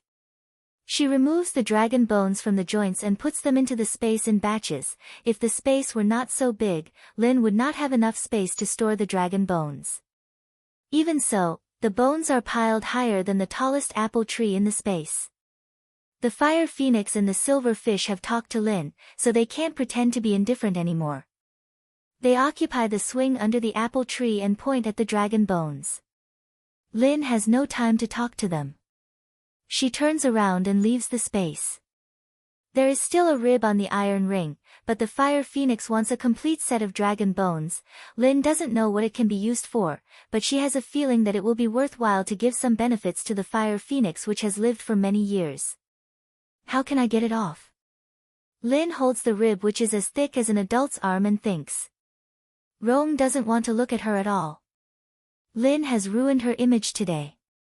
She doesn't even let go of the last bone, which makes him feel stressed. Rong's foot is still injured, and the bag of pearls on his back is very heavy. He hops to the pillar to have a rest. Sister, why don't you cut off the pillar and take it away with the chain? Take it away with the chain. Lin's heart beats fast when she thinks about something that can tie up the dragon. Isn't this the perfect material for making weapons? Calm down, calm down. Lin's Taoist heart can't be so impetuous. She breathes heavily. However, Rong's suggestion gives her a new idea. If she can't remove the dragon bones, why not take the chain with her? Lin starts to look at the pillar. It looks like an ordinary stone, but there are some auspicious clouds carved on it. The dragon's shadow looms in the clouds. It is a typical dragon palace. Nothing out of the ordinary happened. When the bright sword slashed down, there wasn't even a sound. The stone pillar wasn't damaged, and the bright sword didn't chip either. It was as if this powerful strike had landed on cotton. No matter what plan he had, it was all for naught. What about digging down? A dragon's claws could dig holes in the ground, so it should be easier than a pillar, right? Lin Luoran starts to dig under Rong's watchful eyes. Soon, she realizes that she has underestimated the dragon. As a dragon whose power is sealed and imprisoned in the dungeon, it can obviously do more than Lin Luoran, a cultivator in the level of laying foundation. The dragon's claws can dig deep holes. If it were Lin Luoran, she would only get sweating after working for half a day. She is about to go back to the space to ask Fire Phoenix for advice when her spiritual mind senses the existence of other people. Lin Luoran's spiritual mind detects that someone has fallen into the water at the place where she was just now. The latter had also discovered this path and was quickly running towards them. The middle period of training Qi has passed, and the later period of training Qi is not enough. And has also come down. Lin Luoran has just put away her sword when and is running halfway. 3 more people fall into the pool. Needless to say, this time it must be Xian Yuanping and the other 2. Lin Luoran looks at the chain under her feet and wants to cry. These people just don't want to give her more time. They are all rushing to come to the prison. Perhaps with the help of the magic figure, and comes quickly. Soon, he appears in the brightly lit prison. His clothes and pants are dripping with water all the way. He is shivering because of the cold spring. Seeing the light, he looks around in surprise. Soon, he finds Lin Luoran and Lin Luoran. His face is full of joy. Master Lin, you are here. That's great. Anne's teeth are chattering. He looks harmless, but Lin Luoran is not as happy as him. She has confiscated the chain. At this time, An leads Xian Yuanping here. Lin Luoran has nothing to be happy about. What's wrong with you? Lin Luoran asks even though she knows the answer. And must have been cornered by Xian Yuanping and fell into the abyss. They may have found something valuable outside and they both want to fight for it. And puts a paper figure on his body. Smoke starts to come out from the soles of his feet. The water vapor on his body evaporates quickly and his clothes are soon dried. This is the first time that Lin Luoran really envies Qingqing Taoist Temple. Although the figure is flawed in fighting, it is an inherent reserve of attack. In this place where everyone's power is confined, the figure is really advantageous. And finally stops chattering. Master Lin, it's so strange here. I can't use the Reiki in my body. Oh no, the witch is here. Lin Luoran smiles. So what if Xian Yuanping is here? Lin Luoran doesn't believe that this place only restricts cultivators. Is it a paradise for evil cultivators? Lin Luoran is about to talk to An. The latter looks frightened. Master Lin, the witch is prepared. I'm afraid she won't let us go. Let's hide for a while. Ha, little Taoist, the dragon palace is not big. Where can you hide? Xian Yuanping finally shows up at the entrance of the cave, followed by Ellie and Lianping who are all wet and lifeless. Unlike An, only the hem of Xian's dress is a little wet. It seems that Ellie and Lianping are the scapegoats. This woman doesn't look embarrassed in the cold pond. Xian Yuanping takes a look at Lin Luoran and then her eyes fall on the chain on the ground. The rib bone that Lin Luoran can't get is stuck on the chain. Xian's eyelids twitch. You took the dragon bone. Not only the dragon bone, but also the dragon marrow, the dragon ball. Thinking that all these things are in Lin Luoran's hands, Xian can't keep her smile. She looks terrible. And has suffered a lot in Xian's hands. He looks at her warily and steps back to Lin Luoran. Give me the dragon bone. Didn't we agree at the beginning that you only want the soul wood and I can choose the rest? Xian strokes her hair behind her ear. Her expression changes so fast that it is like the change of face in Sichuan opera. As soon as Xian shows up, Lin Luoran notices that the dragon bone is gone. Her expression changes immediately. Even the dragon marrow on the ground has been scraped clean. Judging from the bone on the chain, Lin Luoran knows that there should be a set of dragon bones here. Xian's knowledge of the dragon palace makes Lin Luoran feel a little uneasy. Did Xian Yuanping know that there used to be a dragon imprisoned here? Did she come here for the dragon bones? What about An? Is he also here for this place? Lin Luoran stands still.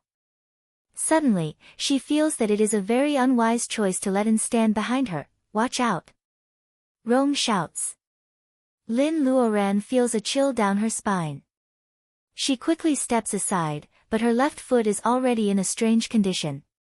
Lin Luoran leans on Rong's side. She glances at the figure on her left foot and finds that it is glowing. Lin Luoran's left foot is so stiff that she can't move. Master Lin, this is the petrification figure. As long as you don't move, it will do no harm to your body. An retracts his hand and explains anxiously. It seems that he is forced to do this. The embarrassment on his face can't suppress the coldness in Lin Luoran's heart. Haha, what a petrification figure. Even though Lin Luoran doesn't know An very well, she feels that she has been stabbed in the back and betrayed. 3 or 4 years ago, the superior of Qingqing Taoist Temple was entrusted by Master Mu and Master Gua to protect the Lin family. Young Taoist and was very nice to Luodong and often discussed cooking with Mrs. Lin. Lin Luoran still remembers that when this young Taoist came to deliver a book to her, he looked childish and shy and asked her if she was Sister Lin. Time flies. Now An calls her Master Lin with more and more respect.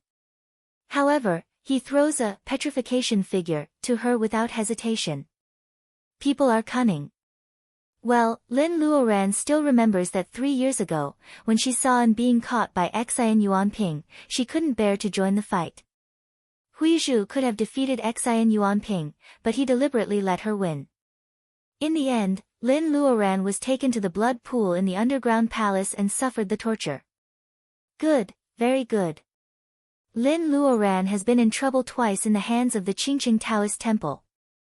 I'm not qualified to be your Master Lin.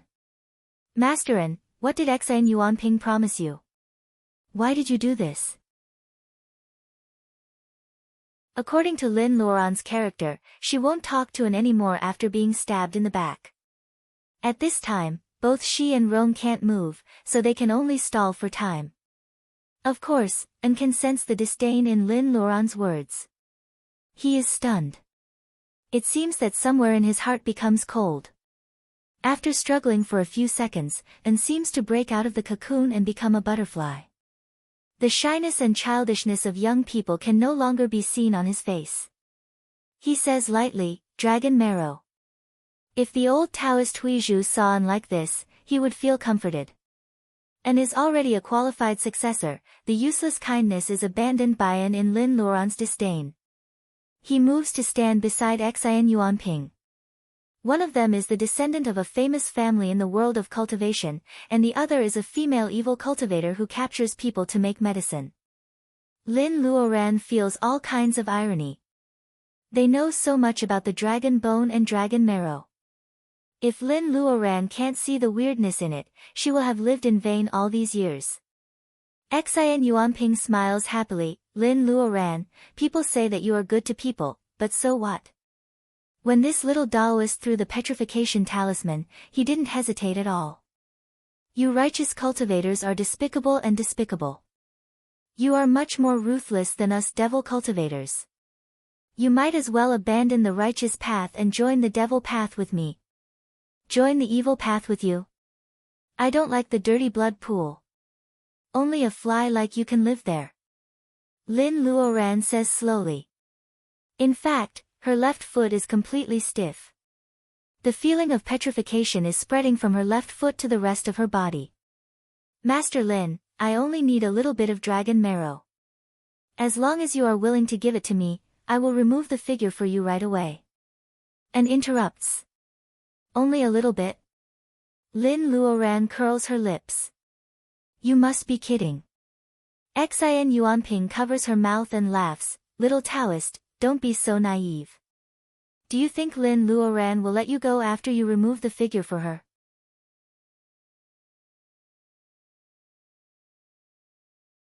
Chapter 236. Will she let him go? Lin Luoran is not a Mary Sue. If she could move now, she would definitely kill An with her sword. No matter what the reason is, she can't hide his actions. Lin Luoran is not a stingy person. If Qingqing Taoist Temple can give her some dragon marrow, Lin Luoran will certainly exchange it. If they went on an adventure together, she would probably be willing to share some of the dragon marrow with Shaoan. However, she didn't expect that An would cooperate with Xin Yuanping and use such a dirty trick. Xin Yuanping sees that both of them look strange. She won't give them time to leave her alone and say, "It's useless to say more. It's useless to say more. Lin Luoran, do you want the dragon bone and marrow or your life?" "Master Lin, I really just want some dragon marrow." Their noisy voices ring in Lin Luoran's ears like two annoying flies. Lin Luoran feels stiff all the way to her waist. She is stalling for time, but they are also waiting for the petrification figure to work so that they can get what she has without any effort. Rong Donglin holds his stick and looks at her worriedly. Lin Luoran can see that he is telling her to take off the figure. What a naive kid. If the figure of Qingqing Taoist Temple could be taken off easily, they would have died hundreds of times when they fought against their enemies. Now, she has to take a gamble. Lin Luoran is thinking, but her face is trembling. It seems that she can't control her facial expression because of the spreading of the petrifying figure and the feeling of being stiff and powerless. "Oh, we can't move our cultivator of laying foundation. Ellie, go and search her. Don't let go of anything." Xin Yuanping is also afraid that this is a trap. Although Wakan is restricted here, a cultivator of the level of laying foundation must have some tricks up her sleeve. Being searched by her former rival in love, Xin Yuanping guesses that Lin Luoran must be furious. Xin Yuanping glances at An. An is holding several pieces of figure paper in his hand, ready to deal with Lin Luoran's counterattack. Ellie is soaked, but she can't hide her excitement. Ellie still remembers the slap that Lin Luoran gave her in Rueli. Humiliating Lin Luoran has long been one of the most important goals in Ellie's life. Now she is going to achieve it in front of everyone. How can she not be ecstatic? She walks to Lin Luoran and doesn't miss the fear in Lin Luoran's eyes. Ai raises her right hand. Her first action is not to search Lin Luoran. Instead, she slaps Lin Luoran in the face. "Senior Sister Lin. Junior Master Lin." It's Rong and An who are talking. Even Lianping looks a bit nervous. As elegant as Lin Luoran is, it is a great humiliation for her to be searched in public. Except for Xin Yuanping, no one has expected that Ellie would do this. Lin Luoran's cheeks turn red. Anger rises from the bottom of her feet. She knows that Ellie is taking revenge for the slap she gave her in Rueli. Lin Luoran doesn't regret slapping Ellie at all. What she is angry about is that she didn't get rid of Ellie completely. At that time, his heart was still too soft, wasn't it? "No, I won't be soft-hearted in the future." "Ah, I'm sorry. I failed. You won't blame me, right?" Ellie is still wet, but her eyes are brighter than ever. The glory at this moment and the satisfaction of revenge make her feel that it is totally worth it to bow down to Xin Yuanping. Who would believe that she made a mistake? Rong can't accept it. He pushes Ellie a few steps back with the wooden stick in his hand and says, "Don't go too far." Xin Yuanping smiles and gives Lianping a look. Lianping steps forward and pulls Rong away. Lin Luoran feels ashamed and angry, but she can't move. And still has a lot of figure papers. Xin Yuanping brought two ordinary people who used to be involved with Lin Luoran. Lin Luoran has to get rid of them all at once. She can only bear it. Ellie starts to search Lin Luoran proudly. Lin Luoran is wearing casual clothes without pockets. In fact, she doesn't have a storage bag or anything like that. Ellie is obviously teasing Lin Luoran. Lin Luoran's hair is tied up in a ponytail, so she can't hide anything. What? She doesn't have anything with her? Ellie looks at Lin Luoran carefully. Her eyes fall on an inconspicuous bead on Lin Luoran's right hand, which looks familiar to her. What is this? The more Ellie looks at the bead, the more familiar it is. The cuffs of Lin Luoran's clothes are too tight. Ellie tore half of Lin Luoran's sleeves, revealing her white wrist. Lin Luoran doesn't resist at all. Does the little Taoist's petrification figure really control her? Xian Yuanping narrows her eyes when she sees the silver thread piercing the beads. Is it a space magic weapon? In the world of cultivation where only storage bags exist, people say that Lin Luoran has a master in the level of bearing essence if she has a more advanced storage magic weapon. So what? Huizhu is also in the later stage of laying foundation. As long as she gets the dragon bone and the dragon ball, a cultivator in the level of bearing essence will be nothing to be afraid of. Besides, except for the dragon palace, no one knows that she killed Lin Luoran. Ellie, take off her bead. Yes. The silver thread is so thin that Ellie breaks it from the middle with a little effort. No. You can't touch it. Lin Luoran is anxious. She opens her mouth but can't say a word. The petrification figure seems to have spread to her head. The bead is warm and falls on Ellie's palm with Lin Luoran's body temperature. Looking at Lin Luoran's expression, everyone knows that they have found the right thing. Ellie still feels that the bead looks familiar, but the bead has no special features, so she can't remember. She steps forward and hands the bead to Xian Yuanping respectfully. Xian Yuanping still has a lingering fear of the Reiki bomb 3 years ago, so she holds the bead carefully. After making sure that the bead is not dangerous, she looks at it carefully. Xian Yuanping's spiritual mind is like a stone sinking into the sea. There is no reaction at all. Interesting. Xian Yuanping throws the bead up. Young Taoistan, why don't you do it? Do it? Anne's expression changes. We agreed that we would only take the things. Xian Yuanping laughs as if she has heard a funny joke. Only take the things. Do you think she will let you go after she goes out? You can die, but you will make a big enemy of Qingqing Taoist Temple. Little Taoist, the loss outweighs the gain. Shaoan felt like he had been hit in the head with a stick. He finally knew what he had been avoiding all this time. It turns out that betrayal is a road of no return. If you choose to betray someone, it will be a life and death fight.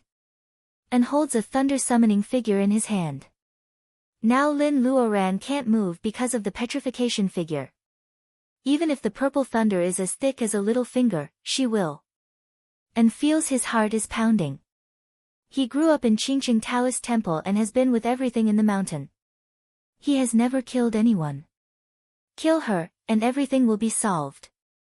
Xian Yuanping's voice is charming, adding a touch of glamour to the cave which never sees the sun all year round. Kill her, kill her. The voice is faint and echoes in Anne's ears. His eyes are a little confused. There is only one voice left in the world, kill her. A paper figure slips down from Anne's sleeve, shining with light. Thunder summoning figure.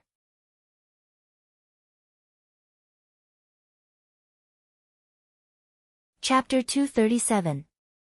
Kill her. And struggles fiercely in his heart. He says he doesn't want to, but his hands seem to be out of his control. He throws out the thunder summoning figure, the figure floats over. Lin Luoran's face turns pale. The first time she fought with Wen Guangjing in the back alley of the Blue Bird Club, she has seen the power of the figure. Can it be the kind of figure that can summon thunder and lightning? She saw with her own eyes that the pole of the street lamp was turned into ashes. Without any wakan or magic weapon to protect herself, she can't resist the attack with her body. As soon as An throws out the figure, he comes to his senses. Why did he listen to Xian Yuanping's order just now? Removing figure. Yes, removing the figure. I can still remove the figure. And raises his right hand slightly. Xin Yuanping stares at him with a faint smile. She says a few words with her mouth moving. She doesn't say anything, but looks defeated. He tries several times with his right hand and then puts it down disappointedly. And acquiesces that he wants to kill her. In an instant, Lin Luoran realizes the fact. What should she do now? Miss Lin. Rong's intuition tells him that this light figure is more powerful than the one that made him move fast. However, Lin Luoran can't move away at all. Rong tries to push her away, but Lianping holds him tightly. Does he want her to die? Lianping certainly knows that Xin Yuanping doesn't want to let Lin Luoran go. He hesitates for 2 or 3 seconds whether he wants Lin Luoran to die or not. He can't help recalling the time when they were together. However, things have changed. All he can remember is her emotionless eyes. Thinking of what happened in the past few years, Lianping holds Rong tightly and stops him from saving Lin Luoran. At this moment, he has actually given up on the woman he used to love. Or to put it even earlier, as early as 4 years ago, when he chose Ailey, who could help him rise to the top in a single bound, he had already been abandoned by her. She doesn't belong to me and I won't let anyone else have her. Lianping comforts himself like this. However, when he sees the figure on Lin Luoran's face, he is stunned and loosens his hands. Lin Luoran's emotionless eyes were as bright as stars in the night sky when they were young. Being let go, Rong rushes to Lin Luoran. A few steps, just a few steps and he would be able to push senior sister Lin away and save her. Just like that night in the bar, Lin Luoran kicked the door open at the critical moment when the foppish playboy forced him to kowtow and admit his guilt. However, how can a mortal's speed be faster than the famous Qingqing Taoist master in the world of cultivation? The figure seems to be moving slowly, but it is already close to Lin's face. Rong is only a few steps away from Lin Luoran. He can only watch the figure ignite. Suddenly, a bolt of lightning as thick as a thumb strikes Lin Luoran. How could a person still be alive after being struck by lightning? Rong doesn't believe that a man with immortal skills can die so easily. He stares at the ground with his eyes wide open. Everyone's gazes met. The smoke lingered for a while before it was finally blown away by the convection wind in the cave. There is a small pit on the ground, and a small pile of black ash is lying there quietly. Has Lin Luoran's body turned into black ash? The lightning guiding talisman is so powerful. Xin Yuanping knows a lot about the fighting ability of the Qingqing Taoist master. She is suspicious when she sees only a pit on the ground. An's lips are wriggling and his face is pale. Hearing Xion's question, he glares at her fiercely. His eyes are bloodshot. If Lin Luoran didn't expose the shocking secret to him, he would never agree to cooperate with her. Master Lin is dead. An's head turns pale. He can't believe that, Master Lin, the most talented person in the world of cultivation in recent years, was killed by him. He has just passed the middle stage of training qi, but hasn't reached the late stage yet. Why didn't Master Lin escape? That's right, Junior Master Lin must not be on guard against him at all. And looks at his right hand in disbelief. This is the first time that he has killed someone, and the person he killed is one of his acquaintances. Xin Yuanping is smiling. She gently touches her right hand. This hand has become more and more harmonious with her body, but it is still not her hand. It belonged to an unknown young woman, who would always break out in a cold sweat from the pain on rainy days. The secret spell of diabolism is used to connect other people's limbs. There are always serious sequelae during the running-in period. This is all Lin's fault, Xin Yuanping laughs. Looking at the pile of black ashes, she laughs so hard that she almost cries. She not only avenges her broken hand, but also kills a genius in the world of cultivation. No one understood how much he hated these so-called cultivation geniuses. So what? They will die in her hands one by one. Since the Tao of nature is in chaos, she will be the god of this world. She will make diabolism right and create rules that belong to Xin Yuanping. Lin Luoran is dead. Ellie feels that she has vented her anger for years. Her clothes are wet. Although she looks embarrassed, she is full of glory. So what if she is good at stone gambling? Now she is buried in a cold cave under the abyss. There is no jade here. In the long future, it will be dark and cold. There won't even be a living mouse. She was pretty. Haha, it's ridiculous. In the end, she is just a pile of black ashes. She doesn't even have a whole body. So many people really love her. How glorious you were that day. The young master of Lu supported you. In the pile of raw jade stones, you bid for them. The young master of Lu's looked at you with a smile. He didn't object at all. On the way to stone gambling, a playboy gave you 100 million yuan as a guarantee. You were surrounded by many people, but you still died at the bottom of Dongting Lake. Where are those admirers today? Ellie's joy is sincere. Compared with Xin Yuanping, she even avenges Lin Luoran's slap before she dies. But when she turned to look at Lianping, Ali's joy almost faded by half. Yes, she is the proud lady of Fortune House. She will never admit that the most important reason why she hates Lin Luoran so much is that she envies her. What is she envies? She envies someone who once loved her sincerely. Even though they became enemies, that bastard was willing to be sad for her. She is dead. Lianping's mind is blank. His eyes are a little out of focus. He didn't just notice her in college. Earlier, they were in the same high school, but in different classes. They went up and down floors. She was a girl as elegant as an orchid. Like him, she came from the poorly family village. Her poor life couldn't hide her beauty that was slowly blooming. He used to secretly watch her on the balcony, just because she passed by him occasionally between classes. She was holding a book, holding a lunchbox, wearing a school uniform, and pushing her bicycle through the dappled shadows of the trees. Qin Baojia from the capital took his hand. Her eyes were sharp. She warned him calmly. It seemed that she wanted to say that he was a toad who wanted to eat swan meat. This hazy secret love died tragically. Poverty is the origin that Lianping can't change. Can't poor people covet beautiful things? Lianping seems to be stung. He spends all his extra energy on reading. In July, he took the college entrance examination. Who would have thought that he really went to the university she went to? There is no Qin Baojia in the university. Lianping's heart is moved again. She is attentive, considerate, and has the advantage of coming from the same place.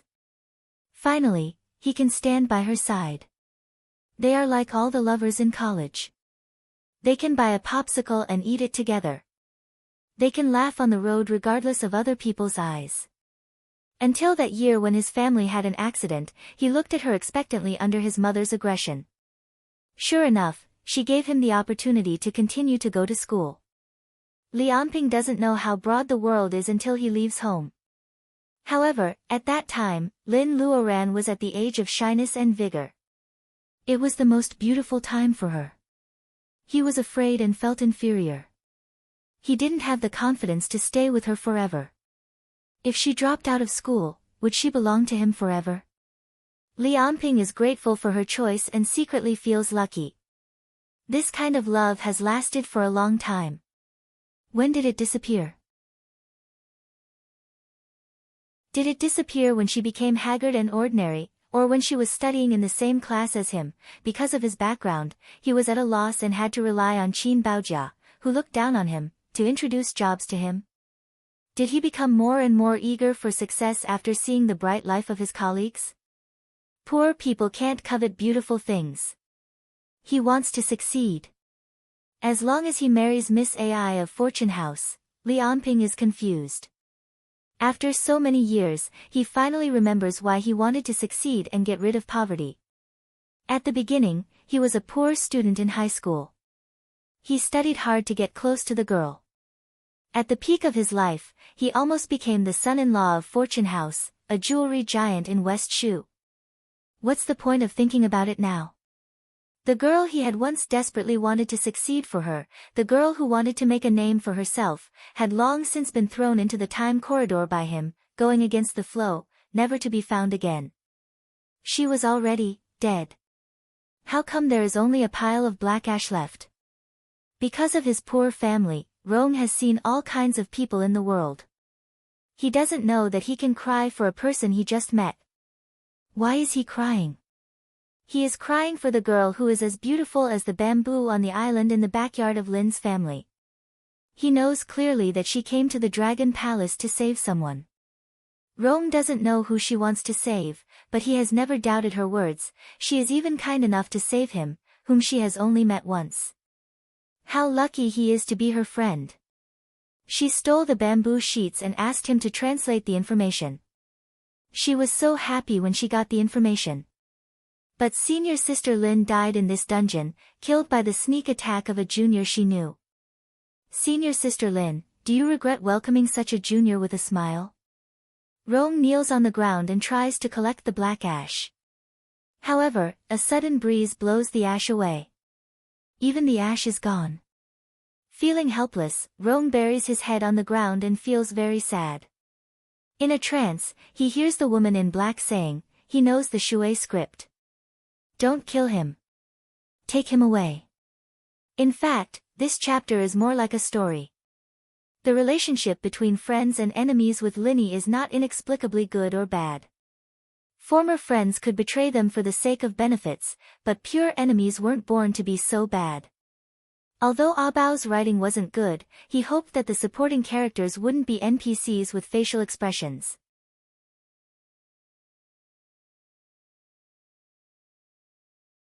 Chapter 238. Although the number of words is small and it's midnight, it's the best update for a long time. Thank you for your support in the book review and comments section. Well, let's keep working hard. It's still the small stamp. The dim light shines on it. When Rong stands still again, he feels dizzy. When he opens his eyes again, he is back on the 7th floor of the Seaview Pavilion. The floor tile with different patterns has become dim. Rong guesses that he may not be able to go down to the dungeon from the original place. Miss Lin is still there all alone. Will she never be able to come out? As soon as they come out, and seems to have run out of patience, give me the dragon marrow. Xin Yuanping puts away the stamp and plays with the bead in her hand. What? You don't want to go with me now? And doesn't admit it or deny it. Judging from his expression, he seems to hate Xin Yuanping. Rong doesn't know why he agreed to cooperate with her. Xin Yuanping holds the bead in her fingertips. Her red nails are very beautiful. It's a pity that you can erase her spiritual mind and get the bead. If you can't, you have to go with me now. When we get out, I will give the dragon marrow to Huizhu in front of him. Xin Yuanping says and puts the bead in her arms. She has a secret buckle on her waist for putting a small bead in. It's the safest way. Please be respectful to the superior. His Taoist name. And blushes. He is angry that Xin Yuanping calls him Huizhu every time she calls him by his name. Xin Yuanping turns a deaf ear to it. She walks a few steps without looking back. Her voice comes lightly. She sneers, Abby Dean. What do you want me to call him, little Taoist? No matter what, he doesn't deserve it. I'm not a member of the Qingqing Taoist temple. And is speechless. He doesn't want to talk about it in front of others, so he has to follow Xin Yuanping. Ellie follows her anxiously. To be honest, she is confused when she sees that Xin Yuanping is so familiar with the Dragon Palace. Why does Xin Yuanping take her here? If her blood still had some effect, then what about Lianping, that trash? Is it just for this opportunity to humiliate Lin Luoran? Now that Lin Luoran is dead, are they worthless in the Dragon Palace? Ellie gets rid of these frightening guesses and catches up with Xin Yuanping in 2 steps. Senior, where are we going? The uneasy Miss AI didn't say anything. There was an unconcealable flattery in her tone. To the treasury, of course. Ellie doesn't know if Xian Yuanping has seen through her. Xian's attitude is kind, which makes Ellie feel relieved. Treasury. The treasury that he and senior sister Lin could not find. Rong is woken up by Lin Luoran's words. Yes, Sister Lin has lost her life because of this. He can't avenge those supernatural people, but he can do something for her. He had to find the treasury, find the soul-nourishing wood that senior sister Lin was looking for, and bring it out safely. Rong makes up his mind. He is no longer muddle-headed. Now he has a goal and he feels motivated. However, he doesn't think that even if he finds the soul-nourishing wood, he won't be able to survive. Xian Yuanping won't let him escape with such a valuable treasure. Lin Luoran has a master in the level of bearing essence. Therefore, Rong has to die after his ability is exhausted. Xian Yuanping and Rong have completely different thoughts. Rong is still useful to Xian Yuanping. Xian Yuanping looks at Lianping, who has lost his wits. Xian Yuanping thinks, if I had known that Lin Luoran would be so easy to deal with, I wouldn't have brought this good-for-nothing here. Before Xian Yuanping can say anything, they have come to the first floor. Outside the window, they see the flowerbed of the Dragon Palace that Lin Luoran has explored before. The right side of the Seaview Pavilion. Isn't it there? Xian Yuanping looks at Rong, it's such a big place. It's a shame that you couldn't find it. Rong clenches his fists unconsciously. Sister Lin did search this strange garden. If she didn't come here to find him, would she have entered the treasury and found the soul-nourishing wood? Would that mean that he wouldn't die? Thinking of this possibility, Rong's back is soaked with sweat. He has a feeling that he may have to bear this burden for the rest of his life. They arrived in front of a strange-looking tree. It was full of sharp thorns and had no leaves or flower buds. It was out of place in this Dragon Palace garden, which was of a large scale and took the high-end route. While Rong is thinking about its abnormality, Xian Yuanping looks at the strange tree and laughs. No one knows why she is laughing. Xian Yuanping suddenly grabs Ellie's white and tender palm and presses it on the strange tree. Thorns longer than an inch pierce into Ellie's palm. Some of the sharp thorns even penetrate through her palm. Ellie is so painful that she almost faints. No one has expected that Xian Yuanping will do this. Not to mention that Xian Yuanping is in great pain. Ellie's scream even wakes up Lianping, who has lost his wits. Seeing Ellie's horrible palm, he feels sorry for her. What a vicious person.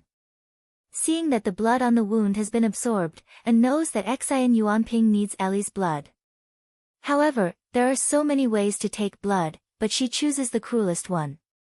She is so stubborn. And looks away. He can't bear to watch it. Among all the people here, Rong is the only one who feels disgusted and relieved at the same time. He believes that this is karma. In the dungeon, this woman hit Miss Lin with her right hand. Now she is being punished like this.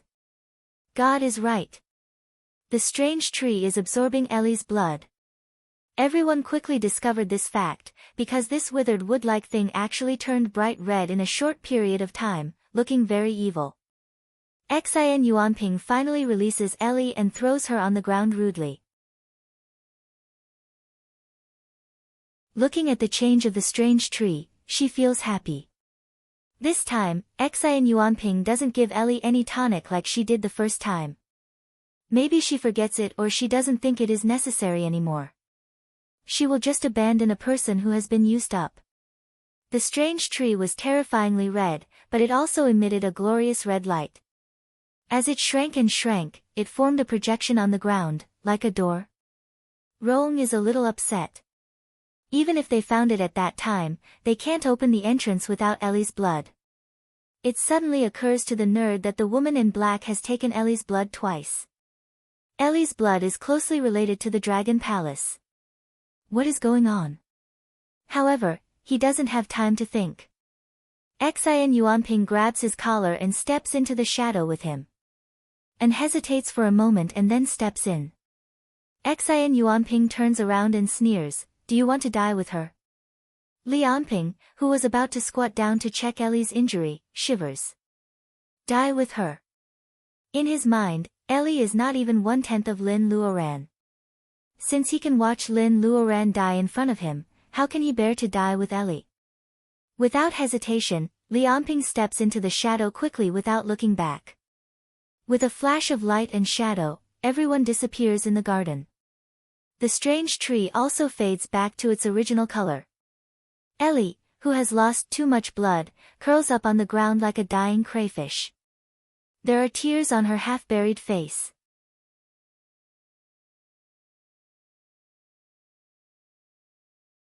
Chapter 240. Something soft and slippery is wrapped around Rong's finger, which startles him. When he takes a closer look, it turns out to be a cat's eye stone ring. The shape is simple, which is suitable for men. Although they are not sure if the ring on Rong's finger is a storage ring, it is obviously not a real cat's eye stone ring. This is enough to make An and Xian angry. Why did they choose two mortals for the treasure that they couldn't even get their hands on even if they had been so careful? Is it because the treasure has a spirit and wants to choose its owner? And has a feeling that things are not so simple? Lianping is in a dilemma with the belt in his hand. Xian Yuanping didn't ask for it, so he didn't give it to her. Seeing this, Rong imitates him. He calmly puts on the cat's eye stone ring and starts to walk around the room. Xian Yuanping and An are not willing to give up. The flying fog is what they want very much. They look around at the flying fog, trying to get what they want. However, there are thousands of fog. How can they find the hairpin and the blue jade porcelain bottle in the constantly changing fog? Rong looks around and sees some bumps on the pillar. He takes a closer look and finds that it is a paragraph of text. He stops and reads it, which attracts Xian Yuanping's attention. What did you find? Xian Yuanping approaches him. Rong hates them very much. If it were something else, he wouldn't want to translate it for them, or he would make a mistake on purpose. However, this paragraph of text reminds him of the scene just now, and he is very happy. The first floor of the palace of Jiuhua is just for some common things in the eyes of dragons, such as elixirs, magic weapons, and ores. It is a place for young dragons to play. It is similar to the ceremony of capturing Zhou in ancient times. Every young dragon will be brought to the palace of Jiuhua by the Dragon King when they are 3 years old and have a chance to choose a gift. These precious treasures in the eyes of low-level cultivators were just toys for young dragons years ago.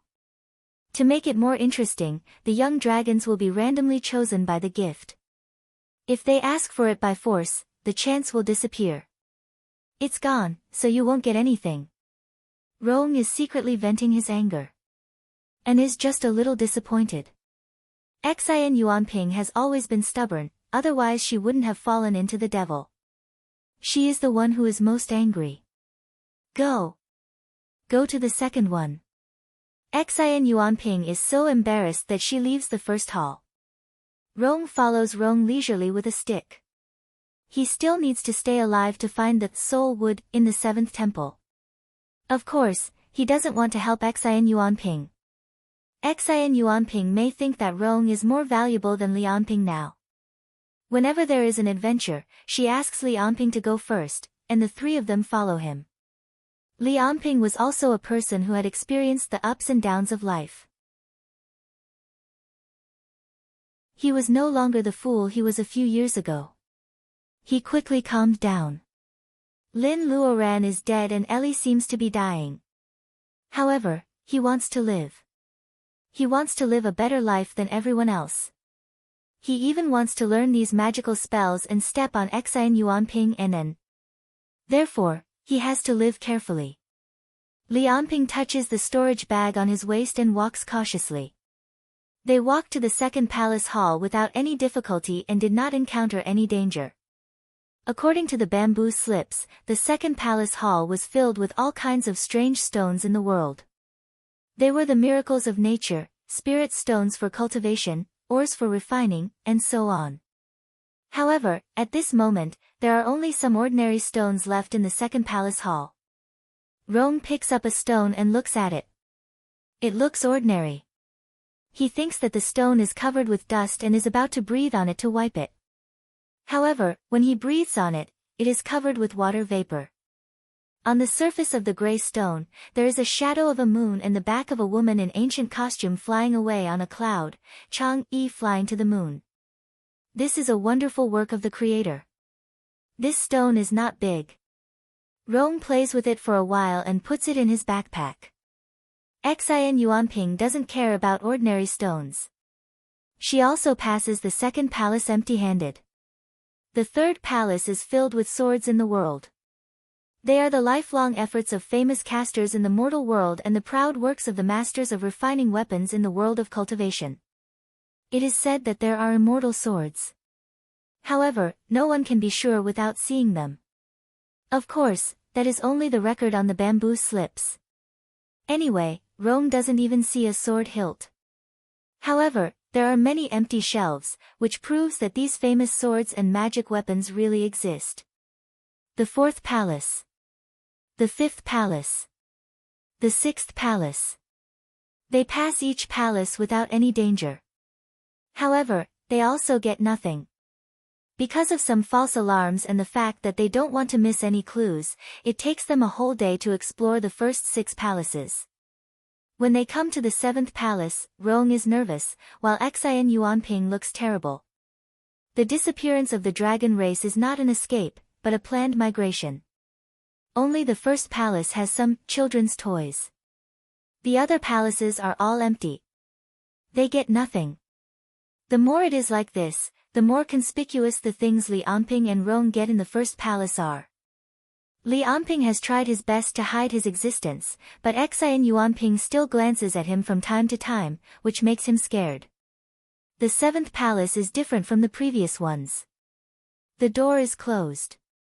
It is not open. Rong knows that Xin Yuanping has a magical small seal, which is like the master key to the Dragon Palace. He is not worried about how to enter the 7th palace. What worries Rong is whether there is soul wood in the palace. How can he take the soul wood out? Rong starts to think about how to escape. Well, let's take a rest here. Xin Yuanping seems to see that he is in a hurry, but she doesn't go in immediately. Instead, she prepares to take a rest. Both Xin Yuanping and An have just surpassed the realm of ordinary people. They are still far from the level of the wind food dew. They are hungry, thirsty, and need rest. Xin Yuanping doesn't care about Rong and Li Anping. Besides, Xin Yuanping and Li Anping are so creepy that they don't dare to ask her for food. An takes out some water and food from the storage bag and gives them to Rong and Li Anping. Rong knows that patience is the key to survival. Facing Lin Luoran's murderer, he doesn't throw the food away. Instead, he eats it up without wasting anything. No matter what he does, he needs strength. Spirit herbs are very effective on ordinary people. Rong has tried it secretly. He can walk without the stick. His calf is almost healed. However, he still pretends to be lame so that Rong can't see it. After dinner, Rong finds a corner and falls asleep. He is woken up by Li Anping. Rong turns to the side. Xin Yuanping and An are in high spirits after some rest. The door of the 7th palace is open. Rong almost bites his tongue. They opened the 7th palace while he was sleeping. Rong soon realizes this fact and wakes up. In this case, she wakes him up at this moment. It seems that Xin Yuanping keeps him alive for this moment. She needs him to translate some words. Rong gets up and looks into the palace. He has foreseen many things, but he has never seen this. Xin Yuanping and An can't believe what they are seeing. Yes, the 7th palace is protected by the prohibition. After pushing open the heavy door, they see a room full of treasures. The 7th floor is like the exhibition hall of a museum. Booths of different sizes fill the entire hall. Every treasure had a small platform that belonged to them. On the platform, they emitted light of various sizes, competing to display their value. Such a scene is a great test of people's Taoist heart. Cultivators and mortals are all greedy. The treasures on the booths are tempting people to fight for them. A stone tablet stood quietly at the entrance. Previously, this place had been empty. It seemed like this was something that only appeared when the 7th layer was opened. Seeing the Shui script on it, Rong knows his task immediately. He forces himself to stop thinking about the soul wood and focus on translating the words on the stone tablet. But after reading a few lines, he broke out in a cold sweat. What did it say? This mortal is very patient. Xian Yuanping is also curious about what the stone tablet has said to make him look like this.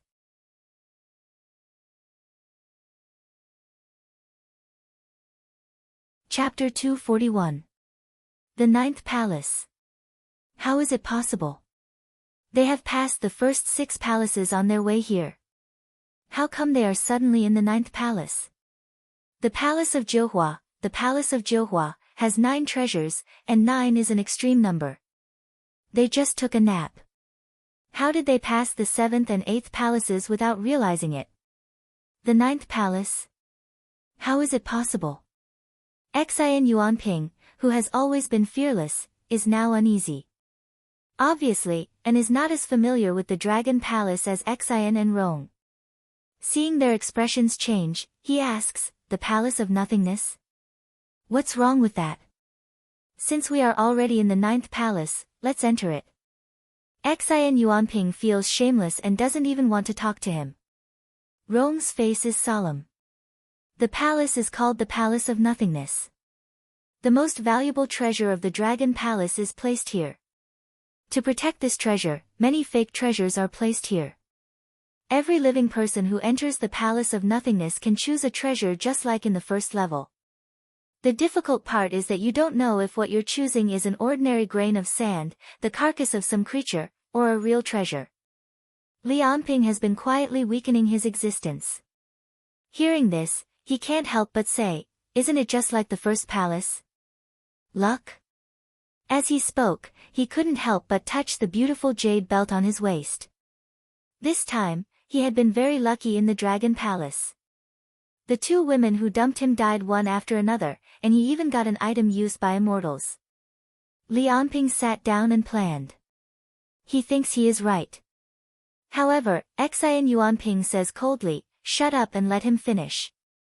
Rong points at the steel and says, however, most of the shining treasures are traps to protect the treasures. What we choose may tear us apart in the next moment. Or we may be imprisoned in this hall forever and become the guardians of the treasures like these so-called treasures. Of course, the premise is that mortals like you and me still have souls after we die. Treasures are tempting, but you have to be alive to enjoy them. And has been in the Dragon Palace for a long time.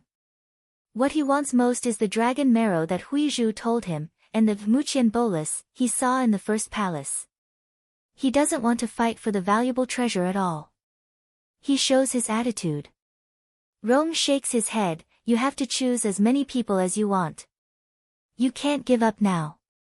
Look around. 4 sides. The stone tablet turned, and they actually moved from the outside to the inside of the hall. There were all kinds of sparkling treasures all around, but everyone felt a chill in their hearts. No one is not afraid of death. Even Xian Yuanping, who has fallen into the devil's path, turns into a devil in the blood pool because she is eager to survive. But at this moment, they had already lost the initiative to choose. After entering the Temple of Nothingness, they had to make a choice. The door of the temple was already slowly closing. Whether they would be trapped in a prison or return with treasures, it all depended on their luck. Each of the high and low display stands had its own unique treasure. What was their true form? Even those who were usually lucky enough to win small prizes were not confident in their luck at this moment. Silence. A long period of silence. No one dared to make the first move. Xian Yuanping rolls her eyes and points at Lianping with her slender index finger, you choose first. Let me choose first. Lianping's heart tightened. On this colorful display stand, every treasure looks so real. No matter whether it is the rich Reiki or the power, there is no flaw. Xin Yuanping and can't tell which one is real and which one is fake. As for an ordinary person like Lianping, he can only rely on his luck. He is so nervous that his back starts to sweat. He glances at every treasure. Because there are so many display stands, Lianping feels dizzy. Even his peripheral vision is full of the brilliance of the treasures, which makes him unable to look directly at them. Which one should he choose? Will he rise to the top and become rich? Or will he touch a fatal trap? This is a choice of life and death. Lianping is nervous and solemn. He doesn't know what to choose. He paces back and forth between the stands. Every time he reaches out his hand, he draws it back in fear. Surprisingly, Xin Yuanping is kind and doesn't urge him. Because everyone's choice, even Lianping, who has always been despised by her, is on the same boat at this moment. Their fates are tied together. Finally, Lianping stops with his eyes closed. Under such pressure, his eyes are dazzled, but he doesn't make a decision. It seems that he has decided to leave his fate to God. God wants him to die, or to return with treasures. Lianping reaches out his hand with his eyes closed. On his right hand, there is a bronze knife, only 2 inches long. The light is not dazzling, but it has a kind of low-key power. Lianping's fingers touch the bronze knife. The 4 people hold their breath at the same time. 2 inches, 1 inch, half a centimeter. The bronze knife is finally in Lianping's hand. His 8 eyes didn't even dare to blink as he stared at the dagger that was moving up and down. What would its true form be? Lianping hopes that it is a treasure knife, and Xin Yuanping also hopes that it is a useful magic weapon. Anyway, in her mind, everything in Lianping's hand will eventually belong to her. It doesn't matter who is lucky. Young Master An wants nothing but the dragon marrow and the Muqian bolus. He only hopes that the bronze knife won't kill them. Only Rong secretly curses that what Lianping has caught is a disgusting and useless thing, which makes them happy for nothing. With a slight sound, the bronze knife finally stops moving. The mist disperses, and its original body is revealed, a wine cup. Maybe it is the effect of the Hall of Nothingness. When they see Lianping's object, they think of its name, Bamboo Root Rhinoceros Horn Cup. Bamboo was abundant in Sichuan, and bamboo carvings had been famous since ancient times. In addition, the rhinoceros horn inlaid at the base was even more ingenious. The precious rhinoceros horn was exquisitely polished and was inlaid at the bottom of the cup. The top half of the cup was made of bamboo, and the bottom was covered with the rhinoceros horn. The two were seamless, and it was an artistic treasure. Especially in the eyes of Rong Donglin, who is half a researcher, it has a kind of weathered beauty, which makes people unable to move their eyes away from it. It is a pity that it is a useless ordinary object. Seeing that Xin Yuanping and An are not interested, Lianping knows that what he has found is probably not something good. Lianping is naturally disappointed, but Rong is tempted. He thinks for a while and takes out some pearls from his backpack. He wants to exchange the cup with Lianping. Although Lianping can't see the value of this dusty cup, he obviously inherits Granny Li's shrewdness. In the end, he asks for 10 pearls from Rong. Rong carries a small backpack of pearls. He doesn't care about 10 pearls. After exchanging the cup, Xin Yuanping starts to ask him to choose. Rong doesn't miss Lianping's greedy eyes when they look at his backpack. Rong is so stupid that he still wants to take advantage of him. Rong doesn't want to talk to him. He doesn't even look at Rong's eyes and reaches for something on the display table next to him. Xin Yuanping is angry. Be careful when you choose. Careful? Rong laughs. No matter which one I choose, the probability is the same. Xin Yuanping is speechless. It is a matter of probability. Rong picks up an inkstone. After the inkstone flashes in his hand, everyone is speechless. it is still an inkstone. The inkstone doesn't have a name. It has no Reiki, so it is also an ordinary object. Rome guesses that it may be an ordinary object. Before it was brought into the Hall of Nothingness, it was not famous, so the Hall of Nothingness didn't bother to record it. Although Xi and Yuanping and the others don't want to look at it again, Rong is still happy to put it on. Even if it is a broken stone, it has been in the Dragon Palace for so many years. It is an antique. Perhaps it was because the first two people had made a good start that diluted a lot of the tension related to life and death. Shaoan took the initiative to choose the third option.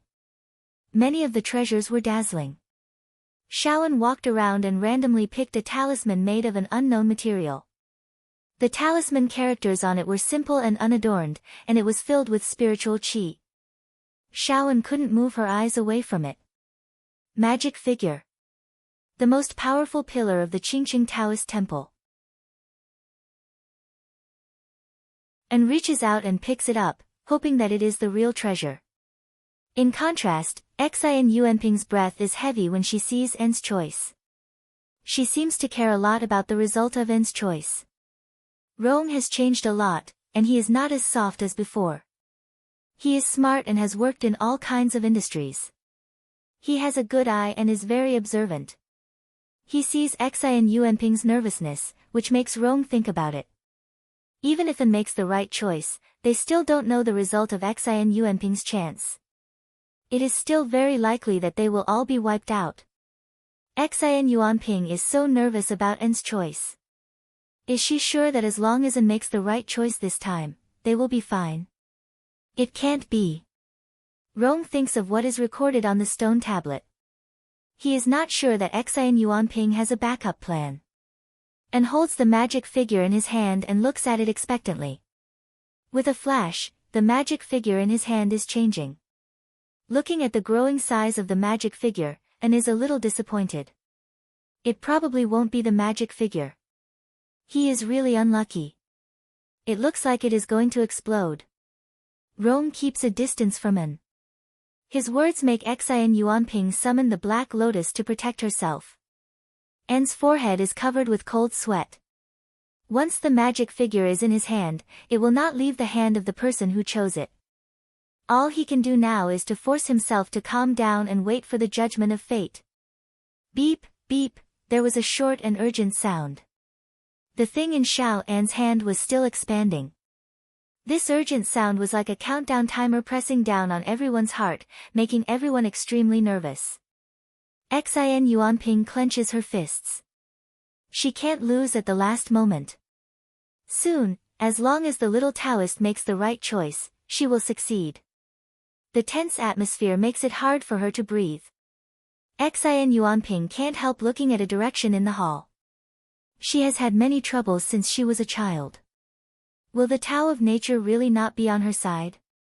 No, I will definitely win this time. The Black Lotus floats in front of her, forming a strong protective cover.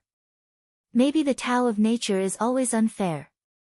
As Xi and Yuanping grits her teeth, the light in An's hand suddenly grows. With an explosion, everyone's mind is broken.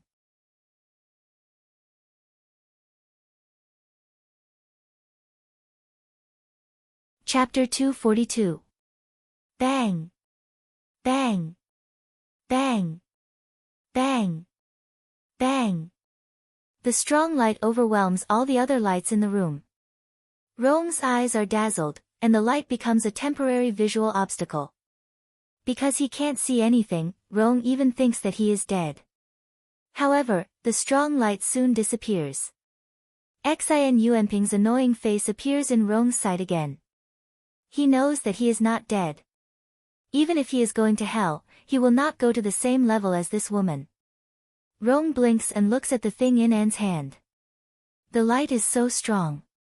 This vicious little Taoist must have found something good. It is so unfair. However, Justice soon shows his hands to Rong. Justice is just a child, and he is innocent. The thing in An's hand is so big that he can hardly take it off. Sadly, why does it look so familiar? Rong looks at it for a while and finally recognizes it. Thanks to his part-time job in the aquarium, this thing is a dead starfish. It was very big, but it was a starfish, and it was very tough. If you were not worried that Xian Yuanping and An would fall out with each other, Rong almost couldn't help laughing out loud.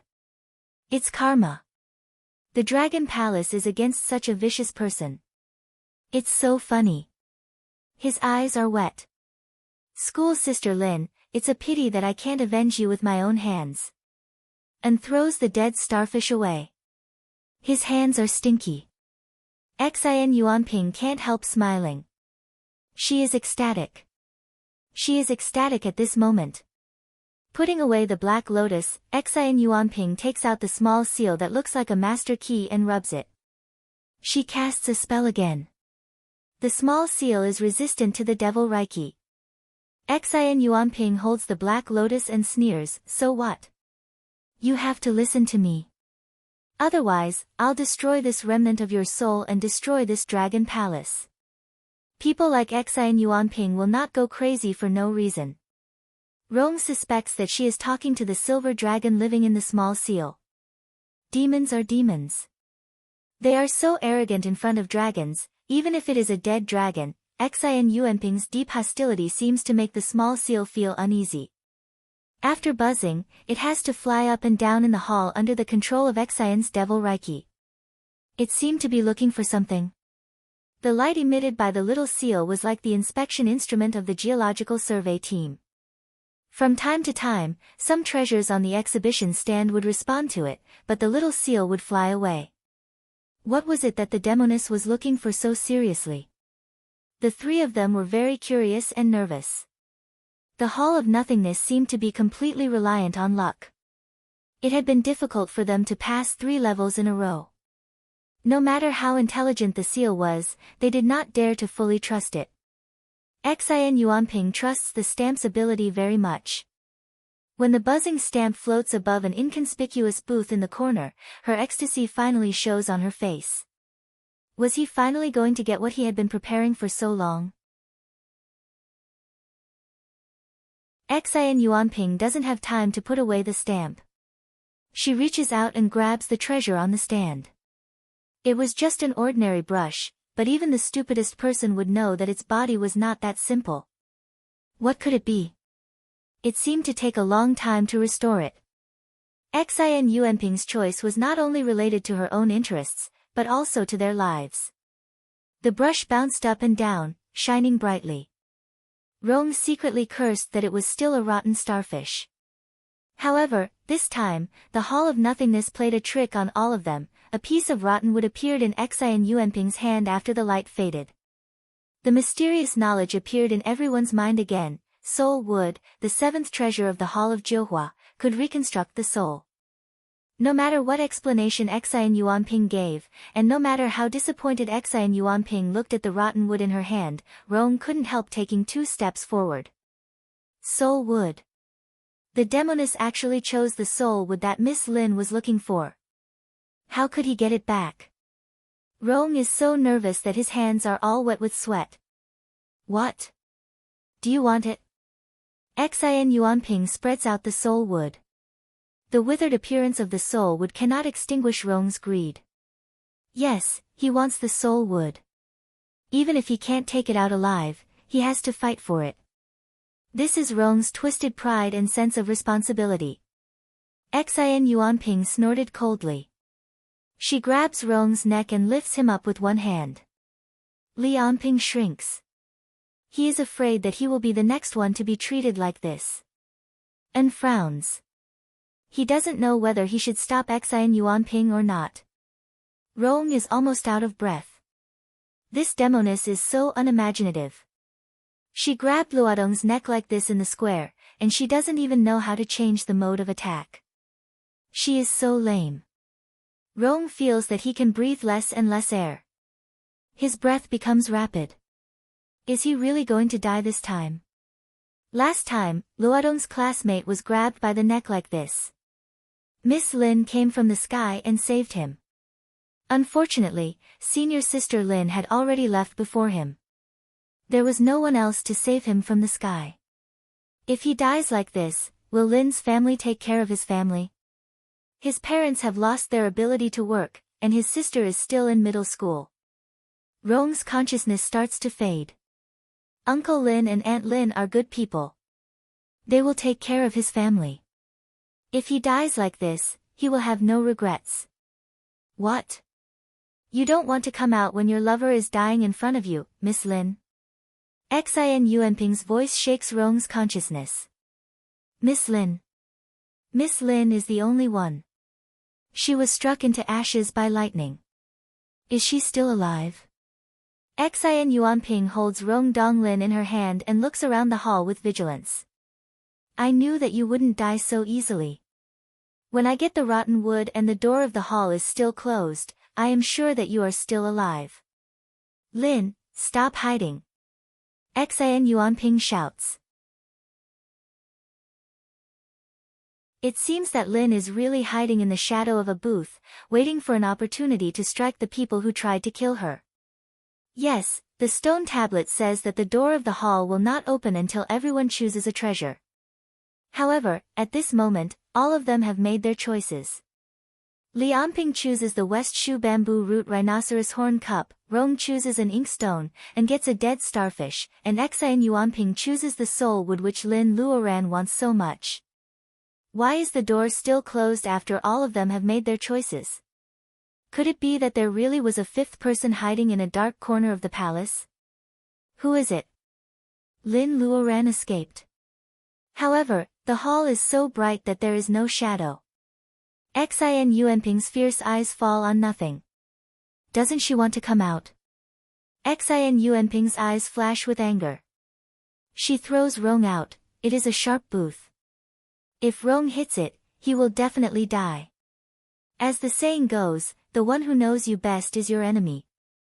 Xin Yuanping looks around vigilantly. If Lin is still alive and follows them into the hall, she will definitely come out to save this mortal. She will definitely kill Xin Yuanping. Or to be exact, Xin Yuanping will die in the heart of a cultivator. Xin Yuanping can't help but laugh. She won't be moved even if 1,000 mortals like Lin die in front of her. However, she knows that Lin will. Rong flies out. He is surrounded by Xin Yuanping's spiritual mind. If Lin Luoran dares to come out, Xin Yuanping will kill her. Rong steps back and collides with many wooden booths. Treasures fall all over the ground. In a split second, he is very close to the booth with a sharp corner. Xin Yuanping sneers. The black lotus flashes in front of her, ready to attack at any time. But in the next second, a sharp pain came from her right arm that had just been reattached not long ago. She couldn't help but lower her head. A green shadow flashed past the corner of her eyes, and her bare wrist was cut off. Blood that was a shade darker than normal gushed out like a fountain. It took her 3 years to reattach this arm. She cherishes it very much. In her right hand is the soul wood, which she doesn't care about but Lin Luoran wants very much. Kill you. I will kill you. Xin Yuanping holds her right arm. There is hatred in her eyes. In front of the sharp corner booth, Rong is caught by a rope made of reiki and falls to the ground. A pretty figure is standing beside him. She is wearing her favorite green dress and holding a sword. She is looking at the three of them with cold eyes. Lin. And staggers and can't stand. He swallows back the words, Master. As the heir of Qingqing Taoist Temple who has been calm behind the scenes, and knows that he probably can't be like before anymore in this life, holding the salute of a junior and calling her, martial uncle. Rong lies on the ground and coughs violently. His voice is broken and he laughs.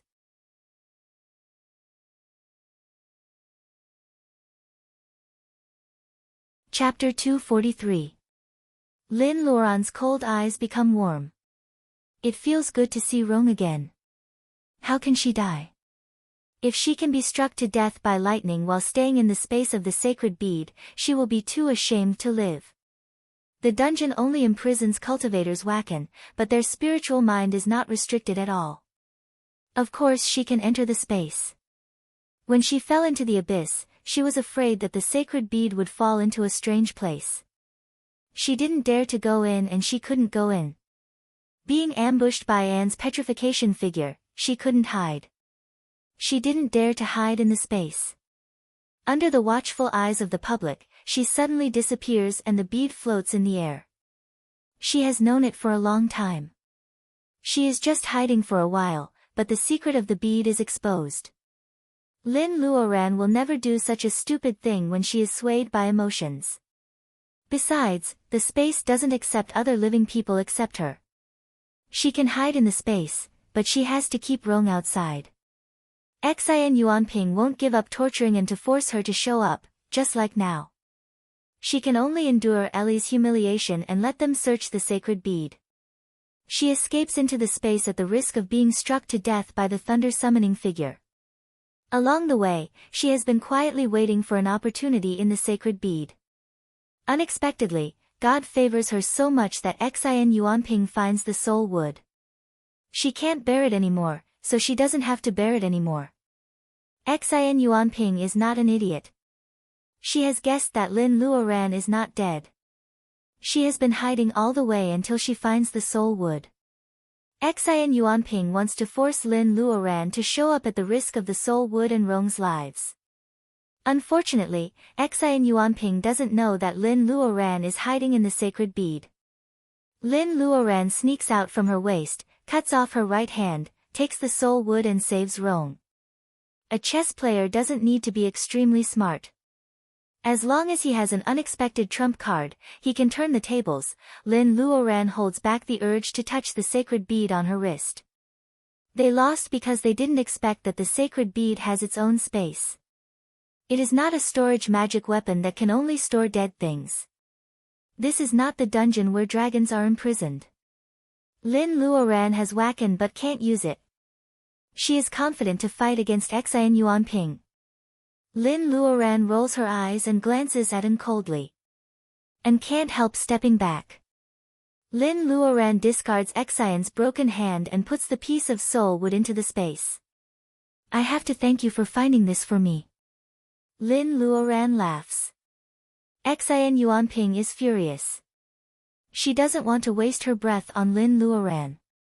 The black lotus is shining and the sky is full of fragrant petals. Lin Luoran throws Rong aside with a gentle force. Xin Yuanping attacks with evil qi. Both the pink mist and the black lotus growing in the blood pool in the underground palace of Jinling are the most mean and evil things in the world. Lin Luoran gives up using her sword and casts the fireproof dome, the defensive magic dome of the Wen family of Zhu Mountain. Wen Guanjing secretly gave it to Lin Luoran. Now in Lin Luoran's hands, the effect of the dome is much better than that of the cultivators in the level of training qi. Seeing that Lin Luoran is defending instead of attacking, Xin Yuanping feels that the pain in her broken hand is gone.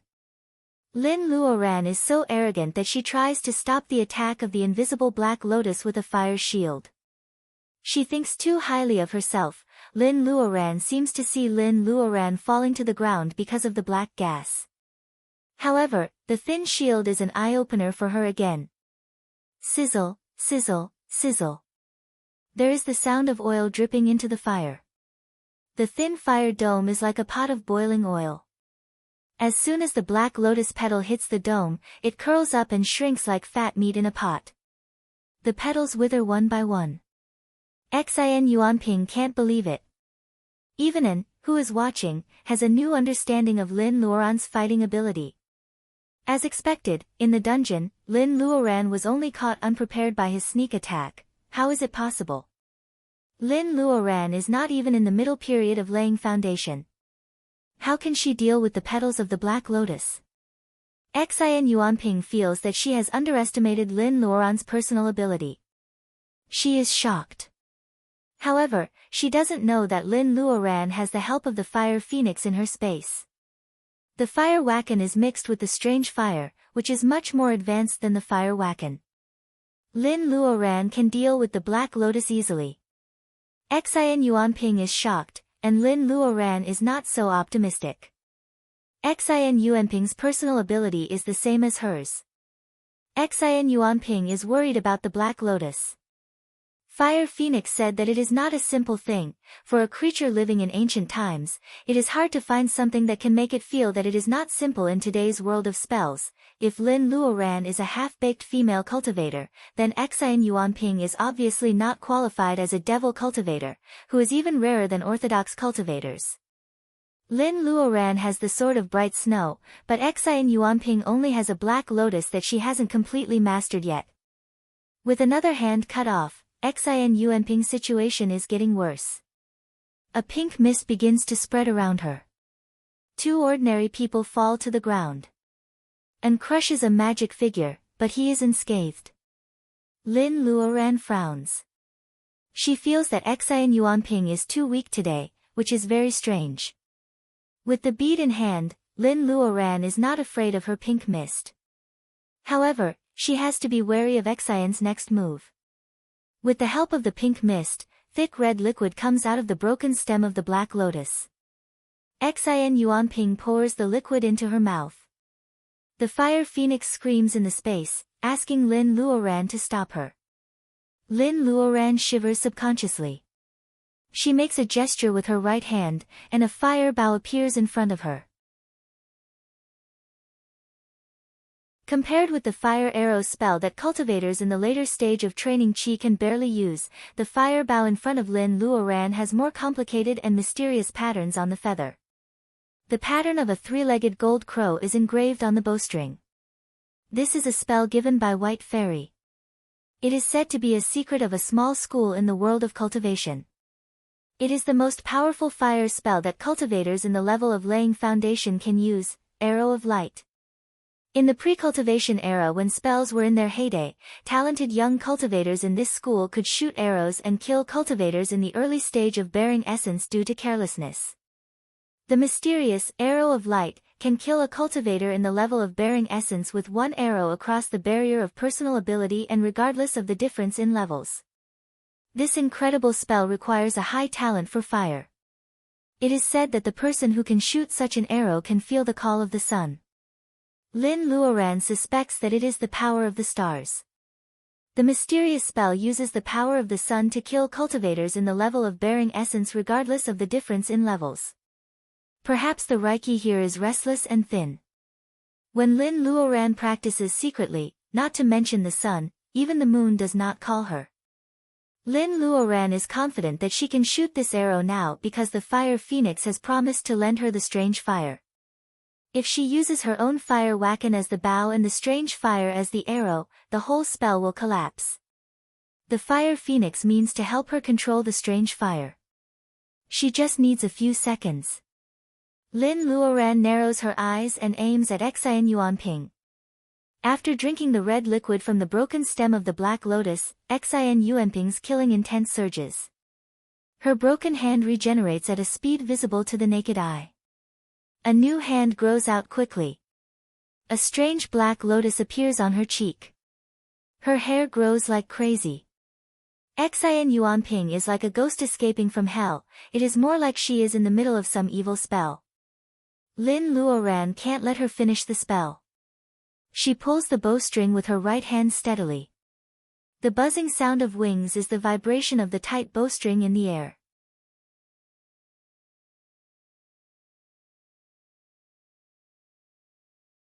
Chapter 244. Capture the ringleader first. Xin Yuanping's evil spell must be related to the strange Black Lotus. The front of the sun will never allow darkness to hide. The two things are probably mutually reinforcing and restraining. As soon as the arrow leaves the bowstring, Lin Luoran and the strange fire arrow communicate with each other.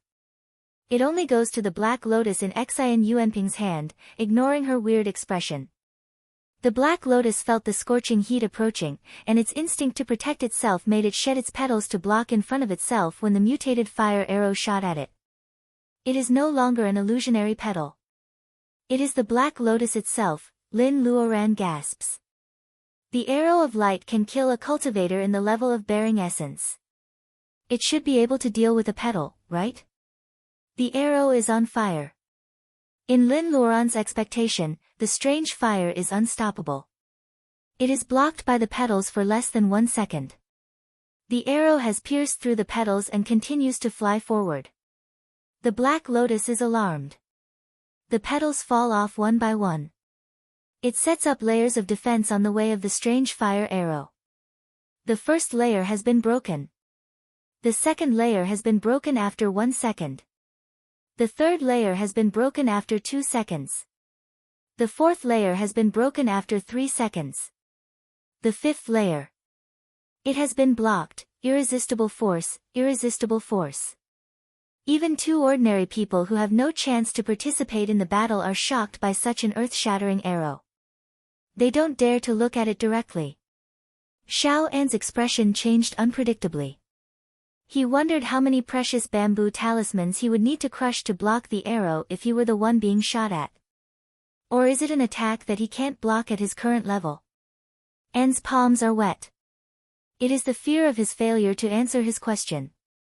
What about the Abbey Dean? Can he block the arrow? And soon forgets the thought. In his mind, Huizhou has always been a bottomless mountain. How can he question the Abbey Dean's ability? On the other side, the strange fire arrow has broken through 9 layers of petals. Although it has been blocked longer and longer, the arrow is not declining. The black lotus petals are broken, and the black fog is rising. The Hall of Nothingness is divided into 2 colors by the 2 opposite forces. On one side, there is a black fog. Black gossamer is wriggling in the fog. Xian Yuanping and Lianping are in this camp. It seems that they are destined to be regarded as dishonorable villains. On Lin Luoran's side, the fire is so bright that her and Rong's faces are illuminated. The light is so bright that it can hurt the eyes of the villains. Especially An, he can't help thinking that if he hadn't been dragged to Xian's side at the beginning, he would have fought with Lin Luoran against the female devil. That would have been a good reason to fight with Lin Luoran. Lin Luoran's face is covered with a layer of holy light. As the strange arrow breaks through, the flame of the black lotus is compressed again and again. The black fog on Xian Yuanping's side keeps retreating.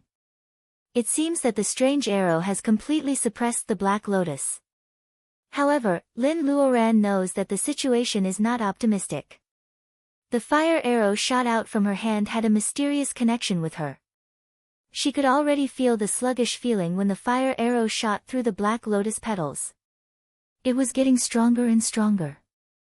There was only 1 petal left. The mutated fire arrow could pierce through it, but it was no longer a threat to the black lotus. Lin Luoran makes a quick decision. She draws the bow with her left hand and pulls the string with her right hand. She is ready to attack with the arrow of light again. This kind of amazing attack is just like the morale of an army in ancient times. It can be used once, but not twice. As for the third time, it will be easier for the enemy to find the flaw and counterattack. Therefore, the second arrow is not as powerful as the first one. However, for Lin Luoran, it is not something unacceptable. She only needs to make another arrow to distract the black lotus, and then, she can take the opportunity to kill Xian Yuanping. The fire condenses on Lin Luoran's fingertips again. The strange arrow takes shape when Lin pulls the string. The first arrow is blocked by the black lotus for less than a minute. Xian Yuanping has finished the spell in her hand. She forces out her essence blood as the medium of the spell. When Lin Luoran's second arrow comes with a whistling sound, the black lotus feels the danger. The lotus with only 1 seed head grows rapidly. After getting Xian Yuanping's essence blood, it rotates at a high speed. 9 lotus seeds fly out from the seed head. Surprisingly, Xian Yuanping, the caster, is the first one to be hit away. Xian Yuanping crashes many booths. Her mouth is full of blood, but she looks up and laughs crazily. "You are finished, Lin Luoran. Enjoy my surprise, ha ha ha." Lunatic. Lin Luoran finally believes that her opponent is a lunatic. Looking at Xian Yuanping's half-dead appearance, Lin Luoran knows that this seemingly mysterious evil spell is a trick that will hurt both sides. 9 lotus seeds fly towards Lin Luoran. The second arrow meets them and is extinguished for no reason. The lotus seeds each occupy a position and surround Lin Luoran. Lin Luoran retreats again and again. She is almost forced to the corner. Red silk, they are spitting out red silk, trying to trap her. This is just the appearance. Lin Luoran's face is flushed, and she soon feels that something is wrong with her body. The red silk weaves into a net. The sword can't cut it and the fire can't burn it. It is like the most lingering poison, trapping Lin Luoran in it. What on earth is this? Xian Yuanping manages to stand up and wipes the blood on the corner of her mouth. She smiles ferociously. You must want to know what this is, right? It is called love silk. It is the grave I specially prepared for you. I want you to die with your old lover. Love silk. Although Lin Luoran hates Xian Yuanping's tone, she has to admit that the name is appropriate. This thing can't be cut off by sword or burned by fire. Isn't it the state of love between a man and a woman?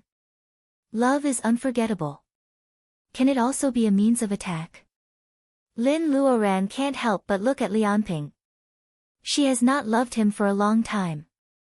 How can Xian Yuanping use him to deal with her? Xian Yuanping brings Lianping here to deal with her. Should she hide in the space again? In a flash, Lin Luoran denies this idea. No one knows how she hides. If she disappears in front of everyone again and the bead floats in the air, her secret will be exposed. Unless she can kill all three of them, she can't keep the secret of the bead after she gets out. A pearl that could allow a person to hide in it was obviously not a simple storage Dharma treasure. Ask Fire Phoenix for help. No, Fire Phoenix said it can't get out of the space now. So, does she really have to pin her hope on the last card? Lin Luoran doesn't know if Master Mu has started as scheduled. Why hasn't it worked yet? Is she wrong? Lin Luoran is trapped in the magic circle, worrying about gains and losses. On the other side, Xian Yuanping kicks Lianping, who is already in fear, into the air. He hits the black lotus in the air. Soon, a scene that makes everyone present feel disgusted and nauseous. The winding stem of the black lotus, like a sharp needle, pierces into Lianping's brain. The blood in his brain gurgles up along the stem. The translucent stem sends his blood to the lotus head, and the lotus head transmits it to the lotus seeds surrounding Lin Luoran. The red silk gradually becomes thicker. However, Lianping doesn't die immediately. There is a twisted smile on his face. How can he smile? And feels that his stomach is rolling. What are you going to do? Xian Yuanping smiles charmingly. What am I going to do? I am sealing her in the name of love.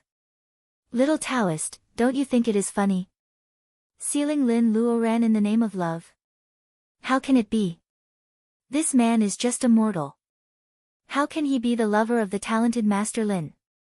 Since Master Lin doesn't love him, how can she let the female devil do what she wants? Seeing Anne's confused look, Xian Yuanping doesn't explain further. Xian Yuanping believes that Black Lotus is good at spying on people's minds. Just like how Black Lotus led Lin Luoran to the devil, Black Lotus will make Lin Luoran relive the old dream and never wake up again. Looking at Lin Luoran's expression, Lin Luoran's dream has already started. Rong sees everything. Lin Luoran's expression is getting more and more abnormal. He tries to pull her several times, but he can't get close to Lin Luoran, who is surrounded by the red silk. Her eyes had already become misty. You're tuning into the Blissful Bookshelf YouTube channel. We're so grateful for your support, and don't forget to subscribe to join us on this incredible journey through captivating stories. Your generosity through donations truly makes a world of difference, as it's the primary source of revenue that allows me to expand and enhance this channel for you. Thank you from the bottom of my heart for being a part of this adventure.